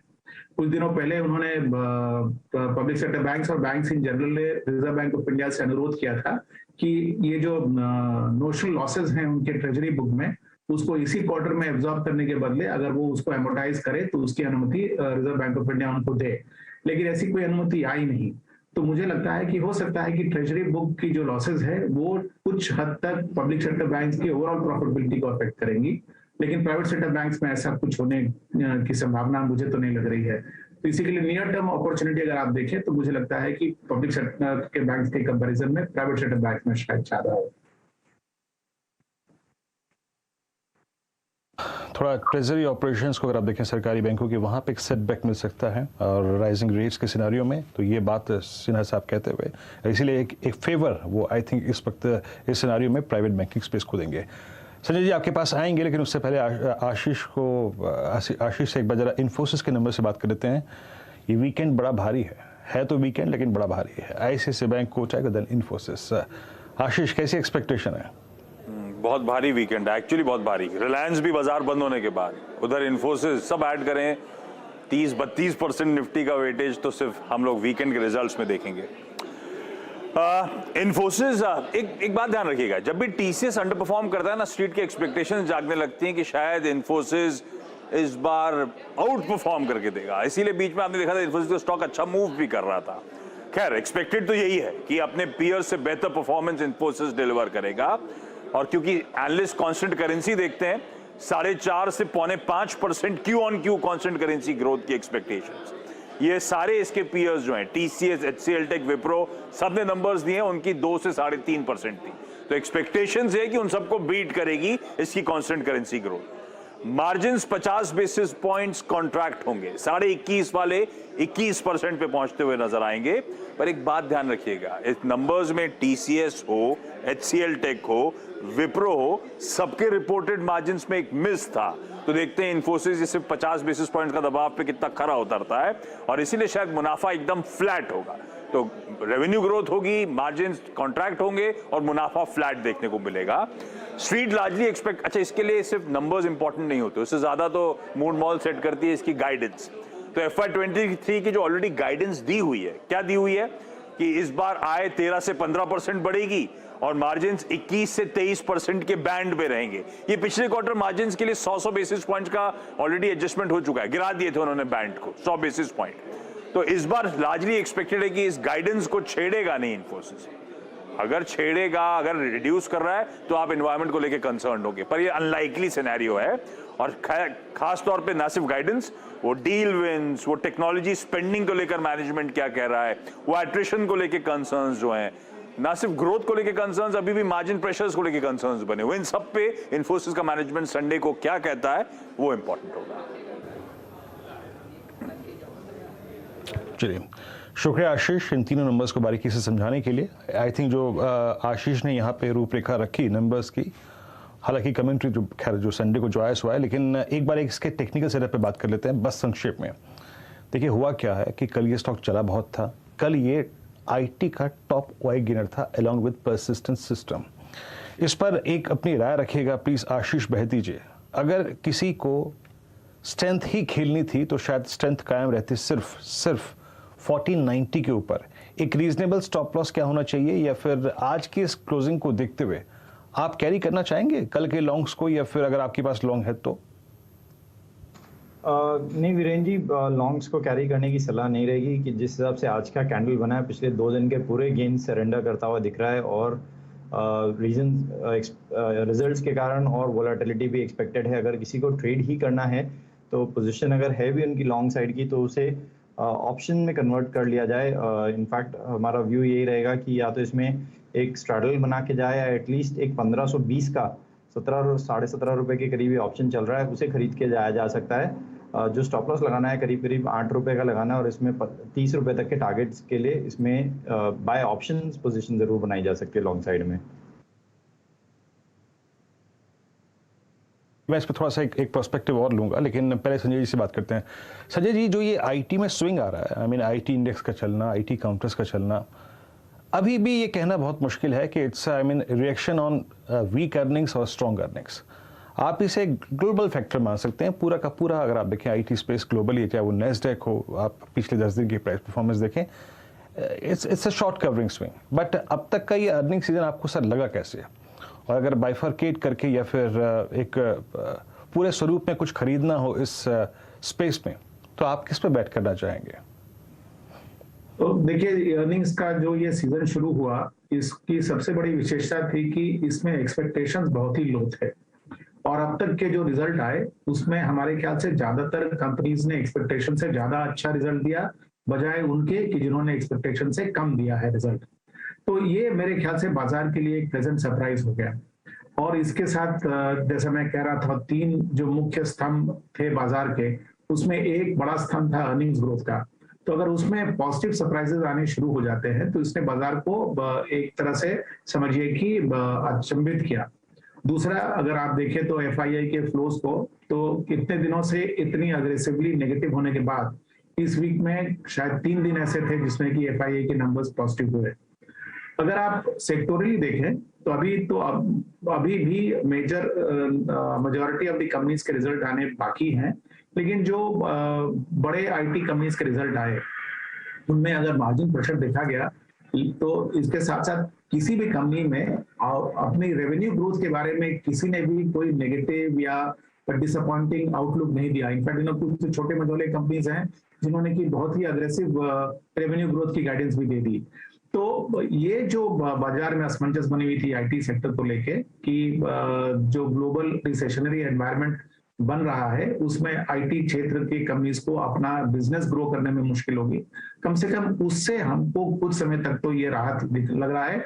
और मुझे तो 2008 के ग्लोबल फाइनेंशियल क्राइसिस के समय भी हमने देखा था कि जो आईटी क्षेत्र की कंपनीज थी उनके बिजनेस में कोई असर नहीं पड़ा। और अगर हम रिसेशनरी एनवायरनमेंट में अगर अभी भी प्रवेश करेंगे तो कंपनीज को अपनी प्रॉफिटेबिलिटी और मार्जिन रिटेन करने के लिए और भी ज्यादा इन्वेस्टमेंट टेक्नोलॉजी में करना पड़ेगा और वो अपने कम से कम एग्जिस्टिंग टेक्नोलॉजी एक्सपेंसेस को कम नहीं करेंगे। रही बात मार्जिन प्रेशर की, तो मेरे ख्याल से वो तो एक रियलिटी है और मेरे ख्याल से वो स्ट्रक्चरल नहीं ट्रांजिटरी है। 1 या 2 क्वार्टर में वो सेटल डाउन कर जाएगी, क्योंकि ये एक विशेष साइकिल होगा। अगर एक कंपनी दूसरी कंपनी के एम्प्लॉइज को लगातार पोच करते जाएंगे तो वो अपने पैर पे भी कुल्हाड़ी मार रहेंगे। इसी के लिए मुझे लग रहा है ये ट्रांजिटरी है। तो ओवरऑल मेरे ख्याल से ये सेक्टर जो है आउटलुक के पर्सपेक्टिव से पॉजिटिव है। बैंकिंग में कह ही चुका हूं कि मुझे वो सेक्टर अच्छा लग रहा है। ऑटो में जिस तरह का उछाल पिछले कुछ दिनों में आया, थैंक्स टू द फैक्ट कि डिमांड सप्लाई से ज्यादा स्ट्रांग है और सेमीकंडक्टर की सप्लाई अगर सुधर गई है, कमोडिटी के प्राइसेस नीचे आ रहे हैं, तो दोनों डिमांड एनवायरनमेंट स्ट्रांग होना और सप्लाईज का सुचारू रूप से चालू हो जाना और मार्जिन पे प्रेशर जो था वो कम हो जाना, इससे ज्यादा आपको कॉम्बिनेशन और कहाँ मिल सकता है for a positive outlook on the sector. तो मुख्यतः ये 3 सेक्टर्स तो मुझे साफ साफ लग रहे हैं कि आज के एनवायरनमेंट में पॉजिटिव रूप में उनको उठाया जा सकता है। ओके बड़े अच्छे आप देखिए पॉइंट्स आपने कहे, और आईटी में स्पेशली जो आपने पॉइंट मेंशन किया ना संजय जी की कॉस्ट प्रेशर ट्रांजिटरी हैं, कुछ क्वार्टर्स परसिस्ट करेंगे और उसके बाद ऐसे ही निकल जाएंगे। बाकी टॉप लाइन को लेकर अगर आप देखें और आईटी एक्सपेंडिचर्स में आप देखें कोई सब्सटेंशियल डिप नहीं आएगा, वो जस का तस बना रहेगा। बहुत अच्छे कमेंट्स हैं। अच्छा सर, जब बात करते हैं कमोडिटीज़ की, आई मीन उसमें एक पर्टिकुलर ऐसी बास्केट थी जो कि कोविड काल के बाद बहुत पैसा कमा के देगा। ये प्रश्न मैं आपसे इसलिए पूछ रहा हूँ क्योंकि कल एसआरएफ के नंबर्स भी आए, बहुत सटीक नंबर्स थे। हमने 1-2 मैनेजमेंट से चर्चा भी करी इसी कार्यक्रम में, उनका टॉप लाइन ग्रोथ को लेकर, प्राइसिंग को लेकर, मार्जिन्स को लेकर, जो आउटलुक है अपने बिजनेस एनवायरनमेंट को लेकर बहुत फर्म था। एसआरएफ के नंबर्स आपको कैसे लगे? और मैं आपसे कहूं कि केमिकल बास्केट में क्या आपका कॉन्फिडेंस कम हुआ एसएनडी के बाद, तो आप क्या कहेंगे? और अगर कोई बना हुआ है तो बना रहे, या फिर फ्रेश बाइंग की गुंजाइश है क्या इस स्पेस में? तो देखिए, मैं इंडिविजुअल कंपनी पे तो नहीं अपनी कमेंट दे पाऊंगा, लेकिन केमिकल बास्केट को अगर आप ओवरऑल देखें तो वो बास्केट भी अब एक सिंगल बास्केट नहीं रहा, उसके अलग अलग कंपोनेंट्स हो गए हैं। मतलब अगर ब्रॉडली अगर आप देखें तो स्पेशलिटी केमिकल्स का बास्केट अलग है और कमोडिटी केमिकल्स का बास्केट अलग है। जो भी पिछले दिनों में स्टॉक प्राइसेस में करेक्शन हुए हैं या उनकी प्रॉफिटेबिलिटी पर असर हुआ है, ये ज्यादातर कमोडिटी केमिकल्स में हुआ है। जहां तक स्पेशलिटी केमिकल्स रहे, उनमें ना तो आउटलुक बदला, ना ही उनके मार्जिन पर कोई ज्यादा दबाव पड़ा और ना ही उनकी रेवेन्यू ग्रोथ पर कुछ असर पड़ा। तो मेरे ख्याल से सिलेक्टिवली अगर आप केमिकल क्षेत्र में कंपनीज को उठाना चाहते हैं तो ये समय जो है ये बुरा नहीं है आपको उन कंपनीज में अपना एक्सपोजर बढ़ाने का। रही बात कमोडिटी केमिकल्स, तो वो देखिए चूंकि वो क्षेत्र वोलाटाइल रहेगा और उस पर ग्लोबल फैक्टर्स और इन्फ्लेशनरी प्रेशर्स का असर बना रहेगा, तो वो मेरे ख्याल से रिस्की होगा। अगर आप उसको अच्छी तरह से समझते हो तभी उस क्षेत्र में जाएं, अदरवाइज स्पेशलिटी केमिकल जो है वो मेरे ख्याल से बेटर स्पेस होगा अपना एक्सपोजर के लिए। संजय जी, बहुत बहुत शुक्रिया, आप इस कार्यक्रम में शामिल हुए। सभी सेक्टर्स पर, आई थिंक आईटी पे, ऑटो पे और बैंक्स पे आपने अपना स्ट्रॉन्ग कन्विक्शन जाहिर किया, और आपने स्पेशली जो प्राइवेट बैंकिंग स्पेस पे अपना ज़्यादा अगर आप देखें झुकाव रखा, और क्लियर कट अगर आप देखें एक मैंडेट दिया कि आप प्राइवेट बैंकिंग स्पेस को प्रेफर करेंगे, स्पेशली रिगार्डिंग ट्रेजरी लॉसेस जो पीएसयू बैंकों को होंगे, उस फ्रंट पे जो आपकी थोड़ी सी थिंकिंग थी वो पसंद आई। बहुत बहुत शुक्रिया सर। अब आते हैं ट्रेड सेटअप पे एक बार फिर से, बाजार क्या कर रहा है। और निफ्टी इट्स 16723, और आप यकीन मानिए कि दो तीन जो स्टॉक्स थे आज बहुत हैंडसम क्लोजिंग की तरफ बढ़ता हुआ। HDFC, लुक एट HDFC, अब 100 डे एक्सपोनेंशियल मूविंग एवरेज, क्या गजब का मूव दिया इस स्टॉक ने। अब एक काम करते हैं, नहीं अभी तो काफ़ी टाइम है, मुझे लगा अब BTST का या फिर मोमेंटम कॉल्स का वक्त आएगा। कुछ स्टॉक्स को एनालाइज कर देते हैं यहाँ पे। आज HDFC का चलना, LIC हाउसिंग फाइनेंस चला, लेकिन शायद थोड़ा सा अगर आप देखें जो हायर शेडो थी, यानी ओपन प्राइस और आई थिंक जो इंट्राडे हाई था, वो एक इतना वाइल्ड हो गया है कि थोड़ा सा आपको आउटलुक जो है इस स्टॉक की ट्रेडिंग पर्सपेक्टिव से नेगेटिव रखना पड़ेगा। हायर लेवल्स पे स्टॉक टिक नहीं पाया। एक दो स्टॉक्स और लेके आइए, दो जिन्होंने एक अच्छी क्लोजिंग दी है और ये हायर ट्रेजेक्टरीज को टेस्ट करेंगे, इस बात की पॉसिबिलिटी बन रही है। Look at trend. मानस, आपका ट्रेंड पे व्यू क्या है? ये एक टिपिकल फ्लैग था और फ्लैग ब्रेकआउट था जो सक्सीड भी हुआ, और I think in terms of price it's, आप इसे कहेंगे कि ये सक्सीड हो गया। आपका व्यू इस स्टॉक पे क्या है? कोई ऑप्शन व्यू, कोई टेक्निकल व्यू इस पर?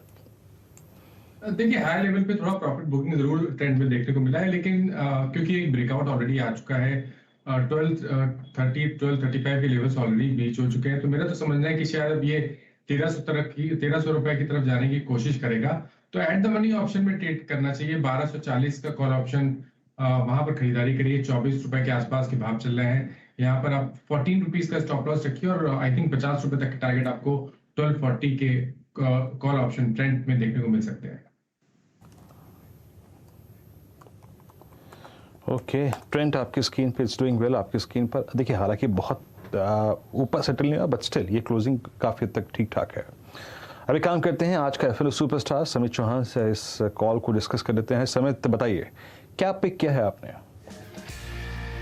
देखिए, यहाँ पे हम इंडिगो को बाय करने की सलाह देंगे। ये स्टॉक ने जो रिसेंटली एक एक रैली दी है, रिकवरी दी है, it has more to do with the short covering, थोड़ा ब्लेंड ऑफ लॉन्ग पोजीशंस भी थे, बट कल से उसने ये स्टॉक ने जो इसके इंपॉर्टेंट लेवल्स है उसके ऊपर ट्रेड करना स्टार्ट किया है।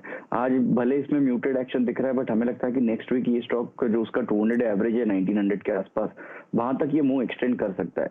तो इसलिए हम इंडिगो यहाँ पे बाय करने की सलाह देंगे, बट ऑप्शन के जरिए आप ट्रेड कीजिए।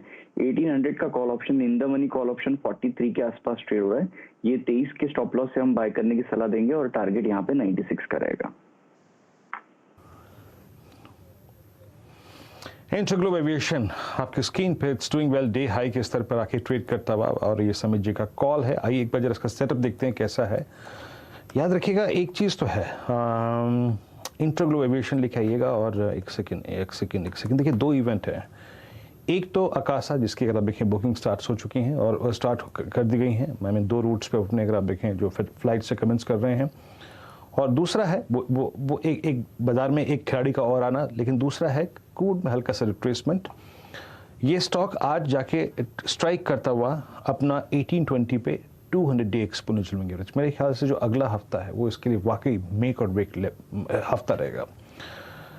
जब जब ये 200 डे के ऊपर निकलता है या फिर उसके नीचे रहता है, इसका बिहेवियर डिफरेंट रहता है ऑल टुगेदर। ओके, चलिए अब ये कॉल कंप्लीट हो गई, आगे बढ़ते हैं, और मैं थोड़ा सा अब मार्केट को बाइसेक्ट करता हूँ एग्जैक्टली अगर आप देखें ओआई के आधार पे, सेक्टर्स के आधार पे। Top OI gainers for the day sectors, 10.6% cement, 10.9% textile. Cement को बाइसेक्ट करके बात करते हैं, यहाँ पे अल्ट्राटेक सीमेंट बात हो चुकी है, रिपीट नहीं करूँगा। ग्रासिम बात हो चुकी है, रिपीट नहीं करूँगा। और कुछ है बात करने लायक? नो, नॉट एग्जैक्टली, छोड़ते हैं, बात यहाँ से निकलते हैं। फिर आते हैं टेक्सटाइल स्पेस में, याद रखिएगा डेरिवेटिव्स में, केमिकल स्पेस में ही आप याद रखिएगा एसआरएफ को प्लेस, ये टेक्सटाइल स्पेस में एसआरएफ को प्लेस करते हैं। ट्रेंड पे बात हो चुकी है। पेज इंडस्ट्रीज को छोड़ते हैं, बहुत महंगा स्टॉक है, यहाँ पे इसको हाथ ही लगाते हैं।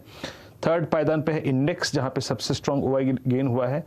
और फिर केमिकल, इसमें भी स्ट्रॉन्ग एडिशन हुआ है। यूपीएल सुबह की कॉल काफ़ी अच्छा खासा काम कर गई थी, और मैं क्या देख रहा हूँ कि टाटा केमिकल में थोड़ी बहुत शॉर्टिंग है, और अतुल लिमिटेड में काफ़ी स्ट्रॉन्ग ओआई एडिशन है। Let's bring Atul. अतुल आपकी स्क्रीन पे ट्रेड कर रहा है किस जोन में? देखिए ये ट्रेड कर रहा है 8685 पर। आशीष बहती जी, आपका अतुल पे आउटलुक? ओवाई तो काफी स्ट्रॉन्ग एडिशन हुआ है, 2680 200 डेमा को स्ट्राइक करता हुआ। जी वीरेन जी, कल तक ये स्टॉक ऑलमोस्ट एक शॉर्ट में चल रहा था, और आज ओआई के हिसाब से और आज जिस हिसाब से नंबर्स के बाद जो रिएक्शन आया है, एक क्लियरली शॉर्ट स्क्वीज देखने मिला हमें। बहुत बड़े वॉल्यूम्स के साथ स्टॉक ने एक छलांग मारी है, अपने 200 डेमा को भी आज कैप्चर करता हुआ दिख रहा है। तो ज़रूर एक पोजीशन बनानी चाहिए, लेकिन थोड़ा सा रिट्रेसमेंट में बनानी चाहिए, क्योंकि एक वॉलेटाइल काउंटर है। तो 88,550 के पास अगर ये स्टॉक मिलता है, या 8,600 के करीब भी मिलता है, तो वहाँ पे एक पोजीशन बनाएं। जो स्टॉप लॉस रखना है 8,500 के करीब का, और हमें लगता है कि 200 डेमा जो इसका 8,700 के करीब है, उसके बाद इसमें वापस से मंडे या ट्यूसडे को एक फ्रेश बाइंग देखने मिल सकती है, जो कि इसे 8,800 तक के लेवल्स दिखा सकते हैं।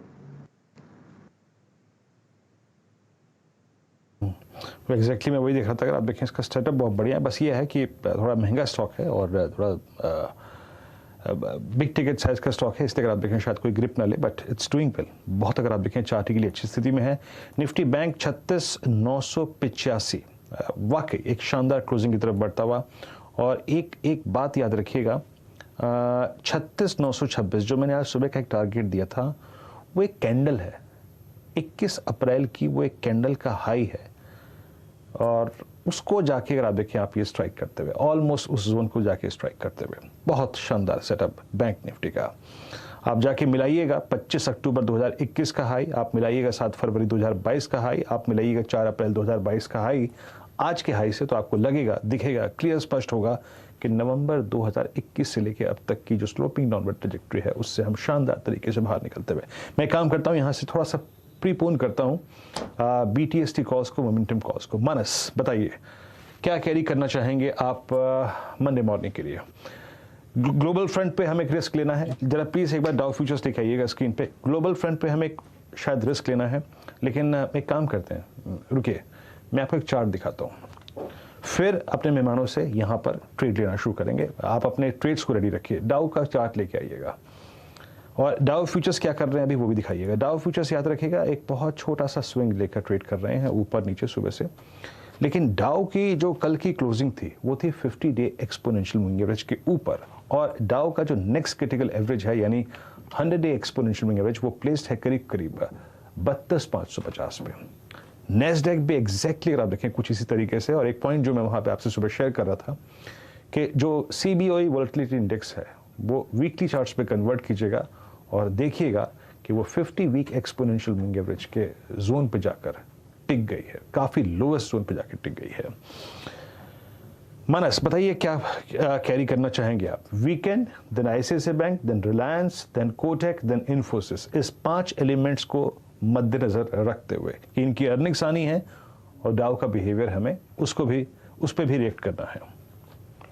आज तो बहुत सारे लार्ज कैप स्टॉक्स के बारे में बात हुई, बहुत सारे स्टॉक्स में रिकमेंडेशन दिया, लेकिन इस टाइम मेरी नजर जो है वो आईडीएफसी पे है। आईडीएफसी को अगर आप देखिए तो 55 के आसपास काफी समय से आईडीएफसी रेजिस्टेंस फेस कर रहा था, 200 मूविंग एवरेज पे रेजिस्टेंस फेस कर रहा था, लेकिन अब आईडीएफसी ने 200 मूविंग एवरेज को ब्रेक किया है, प्राइस ब्रेकआउट देखने को मिला है। तो 54.50 के स्टॉप लॉस से आईडीएफसी में खरीदारी करेंगे 58 रुपीज के टारगेट के लिए। ऑप्शन में ट्रेड लेंगे 55 का कॉल ऑप्शन आईडीएफसी का लीजिए, ₹1.60 के आसपास ट्रेड हो रहा है। 70 पैसे के स्टॉप लॉस से खरीदारी करेंगे ₹4 के टारगेट के लिए। आईडीएफसी की अगर आप देखें तो यहाँ पे कॉल लेनी है आपको और प्लीज वो ऑप्शन स्क्रीन पे लेके आइएगा। और आई मीन ये स्टॉक अच्छा भी करता हुआ, कल किसी ने आईडीएफसी पे कॉल नहीं, वो कॉल थे आईडीएफसी फर्स्ट बैंक, यह आईडीएफसी पर और 1.50 पे अगर आप देखें ये ट्रेड करता हुआ, वो आईडीएफसी फर्स्ट बैंक भी, तो मैं बता रहा हूँ किस पे थी वो कॉल, वो करीब 37 या 40 पैसे की अगर आप देखें वो कॉल थी। खैर इस वक्त की कॉल है आईडीएफसी पर, करीब 55-85 पे डे हाई पर ट्रेड करता हुआ ये स्टॉक का। समित आप क्या ट्रेड कैरी करेंगे कल के लिए, मंडे मॉर्निंग के लिए मतलब? देखिए एफओ के स्टॉक्स हमने काफी ज्यादा डिस्कस किए, बट अभी हमें यहाँ पे कैश सेगमेंट में एक बालाजी अमाइंस काफी अच्छा लग रहा है। ये स्टॉक ने काफी टाइम के बाद एक कंसोलिडेशन से यहाँ पे ब्रेकआउट दिया हुआ है और 200 डे एवरेज उसका काफी, अगर वॉल्यूम एक्टिविटी देखे तो लास्ट 15 से 20 दिन का जो औसत वॉल्यूम है उससे थ्राइस इसने ऑलरेडी जो वॉल्यूम्स है वो यहाँ पे आज दिखाया है। तो हमें लगता है कि यहाँ से बालाजी अमाइंस यहाँ से और ये मूव एक्सटेंड करेगा, जिसमें आपको 3450 से लेके 3470 के लेवल्स नेक्स्ट वीक में दिख सकते हैं यहाँ पे, क्योंकि ये हाई बीटा काउंटर है तो यहाँ पे स्टॉप लॉस थोड़ा बड़ा रहेगा, लगभग 3% का यहाँ पे स्टॉप लॉस है।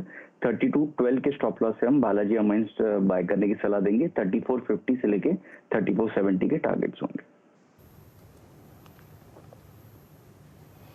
बालाजी अमाइंस ये आपका कन्विक्शन ट्रेड रहेगा मंडे मॉर्निंग के लिए। असित आप क्या ट्रेड कैरी करेंगे? विनीत जी मैं एक्सिस बैंक को लॉन्ग जाऊंगा। एक्सिस बैंक को stop loss of around 722 for a target of around 740-45 के रेंज में। जिस टाइप का टेक्सचर बन रहा है मुझे लगता है कि एक्सिस बैंक में अच्छा रैली देखने को हमें मिल सकता है, तो लॉन्ग इन एक्सिस बैंक। लॉन्ग इन एक्सिस बैंक, ओके। और एक्सिस बैंक याद रखिएगा अगले हफ्ते खुलते ही साथ हमें इसकी अर्निंग्स भी देखनी है, but it's all about momentum अच्छा है। 729 पे डे हाई पे स्टॉक क्लोज हो रहा है। सिंस इट्स अ फ्राइडे मैं आई थिंक इसको एक बार वीकली चार्ट्स पर जज करना चाहूँगा क्या कर रहा है। देखिए वीकली चार्ट्स पर भी इसकी क्लोजिंग बहुत ही अच्छी है, बहुत ही अच्छी क्लोजिंग है। और यस, और एक और चीज़ याद रखिएगा 6 मई का यानी मई सीरीज का जो पहला हफ्ता था उसकी वीकली कैंडल के ऊपर आपने आज क्लोज दिया है, उस वीकली कैंडल के ऊपर क्लोज दिया है और वही एक कैंडल थी, आप समझ लीजिएगा। अब आप जरा लॉन्गर टर्म चार्ट लेके आएंगे, क्या था वो वक्त वो था जब एक्सिस बैंक ने एक थोड़ा सा क्वार्टरली नंबर खराब दिया था और इस स्टॉक का डाउन ट्रेंड शुरू हो गया था। तो इसने अपना आज जो इस क्लोजिंग के साथ है ना वो लॉस्ट ग्राउंड रीगेन किया है और अगेन उस ग्राउंड पे जब आके टिका है तो इसको अर्निंग्स का सामना करना पड़ रहा है। ठीक है, कोई बात नहीं, अच्छी कॉल है असित जी। आशीष बहती जी आप क्या कैरी करेंगे मंडे मॉर्निंग के लिए? वीरेंद्र जी हम थोड़ा सा डिफेंसिव काउंटर में जाना चाहेंगे कंसिडरिंग द रिजल्ट्स। तो HUL और गॉडरेज CP दो हमारे रडार में आ रहा है, उसमें से सबसे ज़्यादा स्ट्रॉन्ग हमें HUL लग रहा है। अक्टूबर 21 के बाद के सारे हाइज इसने कवर कर लिया और जिस हिसाब से रशिया यूक्रेन में वीट का एक रेजोल्यूशन एक्सपेक्टेड है आज या कल में, तो हमें लगता है कि इसके लिए एक अच्छा टेलविंड रह सकता है, पर्टिकुलरली वो रेजोल्यूशन। तो 2610 का एक स्टॉप लॉस लगाना है और 2690 तक के टारगेट के लिए HUL में खरीदारी की सलाह रहेगी। ओके, HUL में अगर आप देखें आपको 2690 तक का स्विंग नज़र आ रहा है और इसका डाउन ट्रेंड शुरू हुआ था सितंबर 2021 से। स्टॉक कहाँ आ गया था और 10 मार्च को अब तक वहाँ से लगभग 700-750 रुपये रिकवर हो चुका है। कितनी स्मार्ट रिकवरी रही HUL में। राजेश सतपुते जी बताइए आप मंडे मॉर्निंग के लिए क्या कैरी करेंगे? जी देखिए, मैं ग्रासिम को लेके जाऊंगा 1520, ये इसके लिए इंपॉर्टेंट रेजिस्टेंस था, जो इसका 200 डेज एक्सपोनेंशियल मूविंग एवरेज है। तो ये 1520 के ऊपर क्लोज दे रहा है। यहाँ पे जिस तरह से शॉर्ट कवरिंग हो रही है, मुझे लगता है कि 1550 1560 का इसका जो टारगेट है वो पेंडिंग है। तो अबाउट 200 डीएम है, तो डेफिनेटली यहाँ पे मोमेंटम रहेगा। सो 1520 के ऊपर ग्रासिम बाय, 1500 का स्टॉप लॉस, 1550 1560 का टारगेट। ओके, ग्रासिम अगर आप देखें तो यहाँ पे आपका टॉप कन्विक्शन कॉल है मंडे मॉर्निंग के लिए, आप इसे कैरी करेंगे 1523 पे अगर आप देखेंगे ट्रेड करता हुआ, और टेक्निकली बहुत अच्छा अगर आप देखें इसका सेटअप है।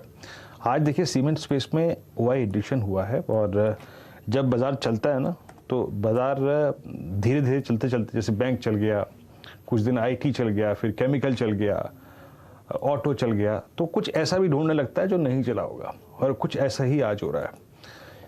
ग्रासिम आज अपने 200 डे एक्सपोनेंशियल एवरेज के ऊपर क्लोज हो रहा है, और ये जो क्लोज आ रहा है ये उस जोन के ऊपर आ रहा है जो कि इसका अगस्त 2021 से लेकर मई 2022 के बीच में एक बेस था, उसके ऊपर क्लोज आ रहा है। तो पूरा सीमेंट अगर आप देखें आज ट्रेडर्स के डार पे है। निफ्टी 16734, जहां तक BTST ट्रेड का सवाल है, मैं एक बात और कह देता हूं कि हमने इस कार्यक्रम की शुरुआत में निफ्टी की 16800 की कॉल ली थी, 89 पे ली थी, वो कई लोगों ने बुक भी कर ली, ट्विटर पे मैसेज आया है, 100-103 की रेंज में हाई लगाया, बट स्टिल ये ट्रेड कर रही है 9134 पे। देखिए एक महाशय ने बहुत अच्छी बात लिखी यहाँ पे ट्विटर पे कि generally market stop out with earnings of ICICI bank. मैं एग्री करता हूँ सर आपकी बात से, नो डाउट अबाउट दैट। उनका मैं पूरा मैसेज पढ़ के सुनाता हूँ आपको क्या है, वो बड़ा अच्छा मैसेज है। जब भी कोई तर्कसंगत बात हो उसको ज़रूर डिस्कस करना चाहिए। ये स्पेल वीवर करके नाम से अगर देखें एक ट्वीट था, और इन्होंने लिखा वीरेंद्र और Nifty historically tops are formed near the results of ICICI bank on the weekend and ICICI bank has results, so I am not confident for the longs to be carried over the weekend. आपका point बिल्कुल सही है sir, no doubt about that, लेकिन दिक्कत यह है, या फिर बड़ी बात यह है कि इस वक्त पूरे ग्लोबल मार्केट्स में एक बार स्ट्रेंथ है। सो हमें सिर्फ ICICI बैंक की स्ट्रेंथ और वीकनेस, या फिर हमें सिर्फ कोटक बैंक की स्ट्रेंथ और वीकनेस से कोई मतलब नहीं है। यहाँ HUL चल रहा है, यहाँ बैंक्स चल रहे हैं, यहाँ केमिकल्स चल रहे हैं, यहाँ सीमेंट चल रहे हैं, यहाँ रिलायंस की नंबर्स ड्यू हैं, तो हमें बहुत बड़े एनवायरनमेंट में ट्रेड कर रहे हैं। इसीलिए मैं कह रहा हूँ अगर आपके पास ओवरनाइट या फिर वीकेंड रिस्क लेने का है मादा, तो आप ले जाइए, कोई दिक्कत की बात नहीं है, रिस्क इसमें है, और फ्यूचर्स में कैरी नहीं करना चाहता वीकेंड पे। सो 90 पे ये 16800 की कॉल कैरी करेंगे। एक बार लेके आइए डाउ फ्यूचर्स क्या कर रहे हैं, और उसके बाद एक बार थोड़ा सा जो हमारा डायरेक्टर साहब F&O सेटअप है उसको रेडी रखिएगा, और फिर थोड़ा सा देखेंगे कि जो सुबह तस्वीर थी और शाम तक आते आते क्या तस्वीर है। डाउ फ्यूचर्स 10 पॉइंट प्लस हैं। S&P फ्यूचर्स जो है, डायरेक्टर साहब ये थोड़ा गलत लिखा है, S&P फ्यूचर्स जो है वो 10 पॉइंट नीचे है, नेस्डैक फ्यूचर्स जो है वो 60 पॉइंट नीचे ट्रेड कर रहे हैं। मानस से एक दो स्टॉक्स में आपसे थोड़ा सा यहाँ पे और डिस्कस कर देता हूँ, फिर हम क्लोजिंग की तरफ बढ़ेंगे, जिनमें आज उतना स्ट्रॉन्ग इम्पैक्ट नहीं देखने को मिला, बट वो एक बहुत स्ट्रॉन्ग स्ट्रक्चर थे। SRF में क्या रिवर्सल हो गया है, आप इस बात को लेकर सहमत हैं क्या? क्योंकि अर्निंग्स बहुत स्ट्रॉन्ग थी, अच्छी अर्निंग्स थी, बट स्टिल स्टॉक रिएक्ट नहीं कर पाया। क्या इसने रिवर्सल के संकेत दिए हैं?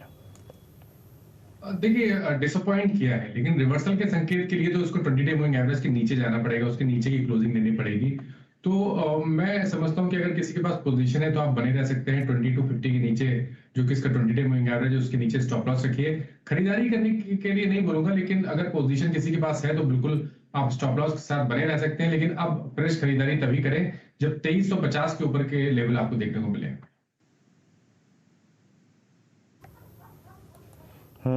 2350 के ऊपर अगर इसकी क्लोजिंग आए तब ही फ्रेश बाइंग बनेगी।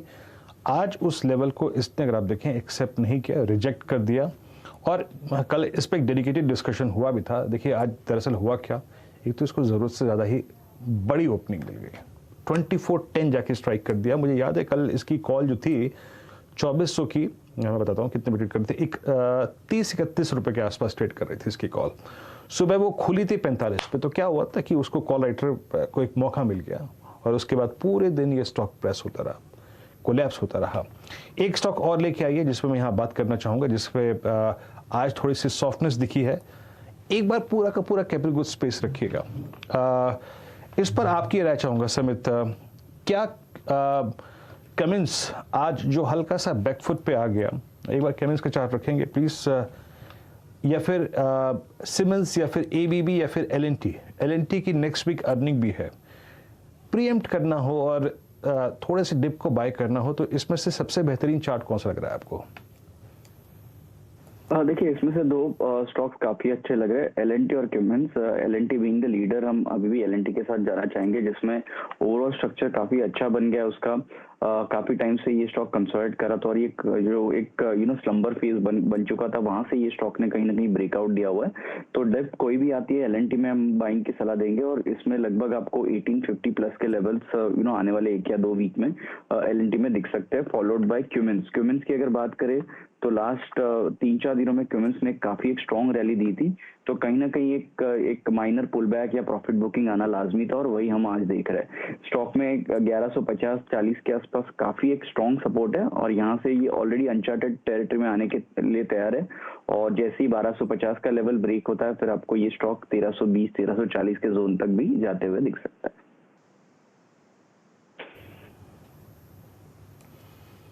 कमिंस याद रखिएगा, बैकफुट पे आया है स्टॉक, लेकिन कल बहुत शानदार मूव दिया था इस स्टॉक ने, और आज थोड़ा सा बैकफुट पे आया ये स्टॉक है।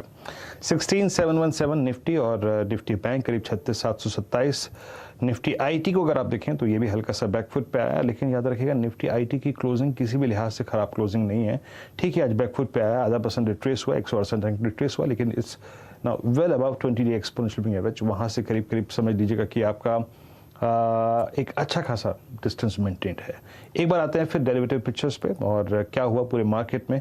अगर आप पूरे मार्केट को देखें, निफ्टी को, तो आज हीट मैप को देखें मार्केट के, तो सबसे स्ट्रॉन्ग लॉन्ग बिल्डअप हुआ, याद रखिएगा, अतुल लिमिटेड पे। Atul, UltraTech cement, rain, Grasim और जीएसपीएल, ये वो 5 ऐसे स्टॉक्स थे जिनमें सबसे स्ट्रॉन्ग ओएडेशन हुआ। उसके बाद इंडिया सीमेंट्स, एबी कैपिटल और चंबल और डालमिया भारत रामको सीमेंट्स, ये कुछ ऐसे काउंटर्स रहे जहां पे सबसे स्ट्रॉन्ग लॉन्ग बिल्डअप हुआ। देख लीजिए, अल्ट्राटेक, अतुल, जीएसपीएल, ग्रासिम और रेन इंडस्ट्रीज, ये कुछ काउंटर्स थे जहां पे सबसे स्ट्रॉन्ग लॉन्ग बिल्डअप हुआ। शॉर्ट स्क्यूज कहां पे हुआ? इस क्रम में सबसे ऊपर जो ट्रेड था वो था Dalmia Bharat, Honeywell auto, Bosch, Coforge और श्री सीमेंट, ये वो कुछ काउंटर्स थे जहां पे शॉर्ट स्क्यूज हुआ। अगली स्लाइड पे आइए, शॉर्ट बिल्डअप कहां पे हुआ मंडे मॉर्निंग के लिए, अगले हफ्ते के लिए। इस क्रम में सबसे ऊपर था आपका इंडिया मार्ट, सिंजिन, एसआरएफ में शॉर्ट बिल्डअप हुआ, जिसको अभी हमने डिस्कशन में शामिल भी किया। देन दीपक नाइट्राइट, पूरा इनफैक्ट एसआरएफ जो था वो अपने साथ पूरा का पूरा केमिकल बास्केट नीचे ले गया, और एमजीएल और इंटेलेक्ट, यहाँ पे याद रखिएगा शॉर्ट बिल्डअप हुआ। और जहाँ तक लॉन्ग अनवाइंडिंग का सवाल है, आरबीएल बैंक ये अमूमन ऐसा ही करता है। और उसके बाद अगर आप देखें तो एनबीसीसी, आपका एवीबी और एक कमिंस इंडिया, इन स्टॉक्स में आज लॉन्ग अनवाइंडिंग हुई। और इनफैक्ट अगर आप देखें तो आज सीमेंस में भी लॉन्ग अनवाइंडिंग हुई। तो कैपिटल गुड्स आज थोड़ा सा प्रॉफिट टेकिंग के मोड पे थे। जो कल एक सब्सटेंशियल लॉन्ग क्रिएट हुए थे पूरे के पूरे इस स्पेस में, वो आज बैकफुट पे आ रहे थे। सिर्फ अगर आप एक यूपीएल को छोड़ दें तो वो बहुत अच्छी एक क्लोजिंग की तरफ बढ़ रहा है। राजेश सतपुते जी, यूपीएल को कितने मार्क्स देंगे आप? I think against all odds इसने अपने आप को बहुत स्ट्रांगली हायर लेवल्स पे कायम रखा। अगले हफ्ते कौन से लेवल इंपॉर्टेंट है अगर ये क्लोज मिलता है हमको? तो नहीं, देखिए यूपीएल में एक जबरदस्त रैली शुरू है। मेरे हिसाब से ये 740-750 की तरफ देख रहा है, जो इसका टारगेट होना चाहिए।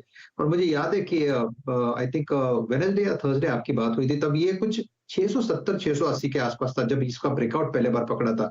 तो कहीं ना कहीं लगता है अगर आपके पास पोजीशन, देखिए और एक चीज मैं यहाँ पे ऐड करूंगा, 700 पे कॉल राइटर खड़े थे, तो यहाँ पे 715 का क्लोज है, तो यहाँ पे कहीं ना कहीं शॉर्ट स्क्वीज होगा अगले हफ्ते ऑब्वियसली।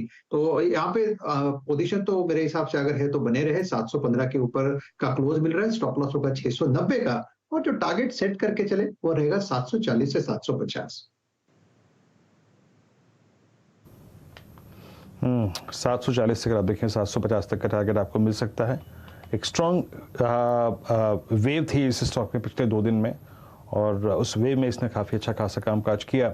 और आज जब पूरा का पूरा सेक्टर कोलैप्स हो रहा था तब भी ये खड़ा रहा स्टॉक का। माना साहब को याद होगा, राजेश पालवी जी के साथ सुबह मैंने एक स्टॉक डिस्कस किया था, वो था टाइटन। और उसका वो ऑप्शन लगभग 10-12 रुपए का स्विंग उस वक्त देके गया था, और मेरे ख्याल से हमने इसकी कॉल जो ट्रेड की थी 2320 रुपए की थी, अगर मैं गलत नहीं हूँ तो।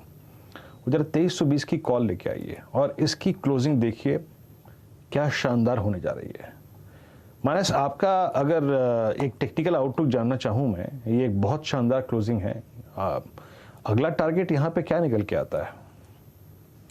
देखिए, मैंने इसको शॉर्टलिस्ट करके रखा था अभी BTST के लिए, और टाइटन में अगर आप देखिए तो ब्रेकआउट देखिए ऑलरेडी हो गया। हालांकि आज हमें कोई मेजर अपमूव नहीं मिला, कंसोलिडेशन देखने को मिल रहा है, लेकिन पैटर्न बहुत पॉजिटिव है। और आज के ब्रेकआउट के बाद आप यहाँ पर 50 से 60 रुपए का अपमूव जरूर देख सकते हैं। तो बिल्कुल अगर BTST की तरह लेना है तो भी आप करंट लेवल खरीदारी करिए, 2310 के नीचे स्टॉप लॉस रखिए, ऊपर की तरफ 2375 तक के टारगेट देखने को मिलेंगे। और बेहतर ये रहेगा कि 2320 का कॉल ऑप्शन लेके जाइए, 30 रुपए के आसपास ट्रेड करना है। यहाँ पर 19 रुपए का स्टॉप लॉस है, 50 से 60 रुपए तक के टारगेट देखने को मिलेंगे।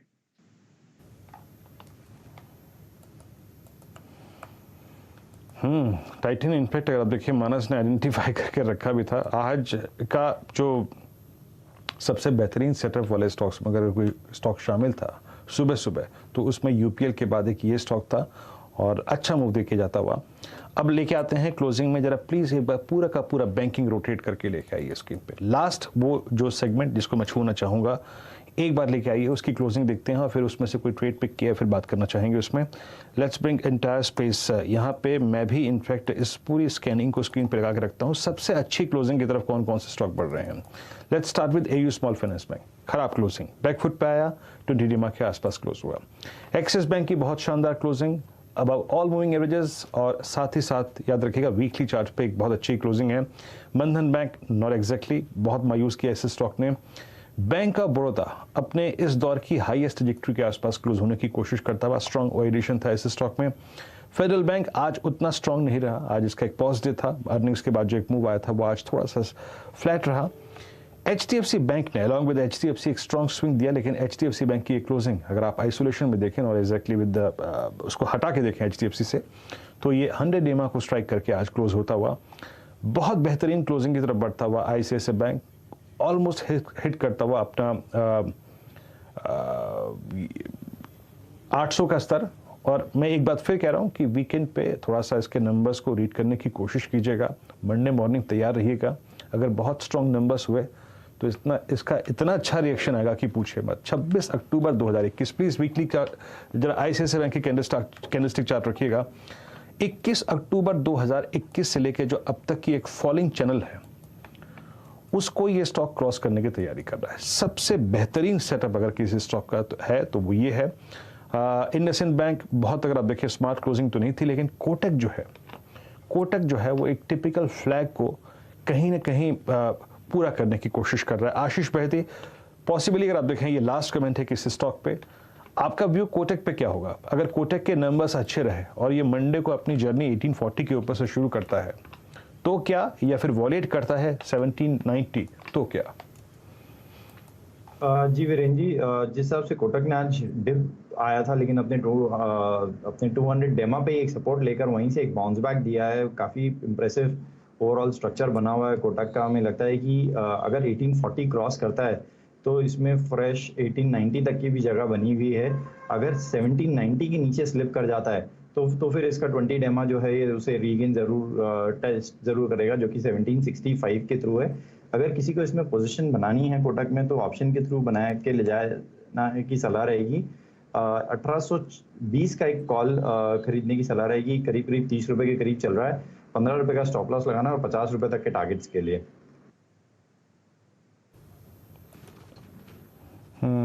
कोटक महिंद्रा बैंक अच्छी क्लोजिंग की तरफ बढ़ता हुआ। निफ्टी रात देखिएगा अच्छा क्लोज 16707, याद रखिएगा ये क्लोजिंग अगर आती है तो ये क्लोजिंग हमारी मई, जून, जुलाई 3 सीरीज की सबसे हाईएस्ट क्लोजिंग होगी।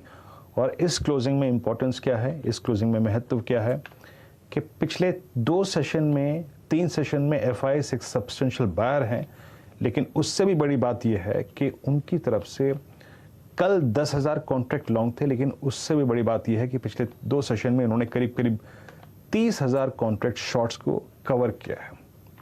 तो इस 200 डेमा की क्लोजिंग के पीछे हमारे पास और ठोस कारण है वर्सेस जो पहले की क्लोजिंग थी।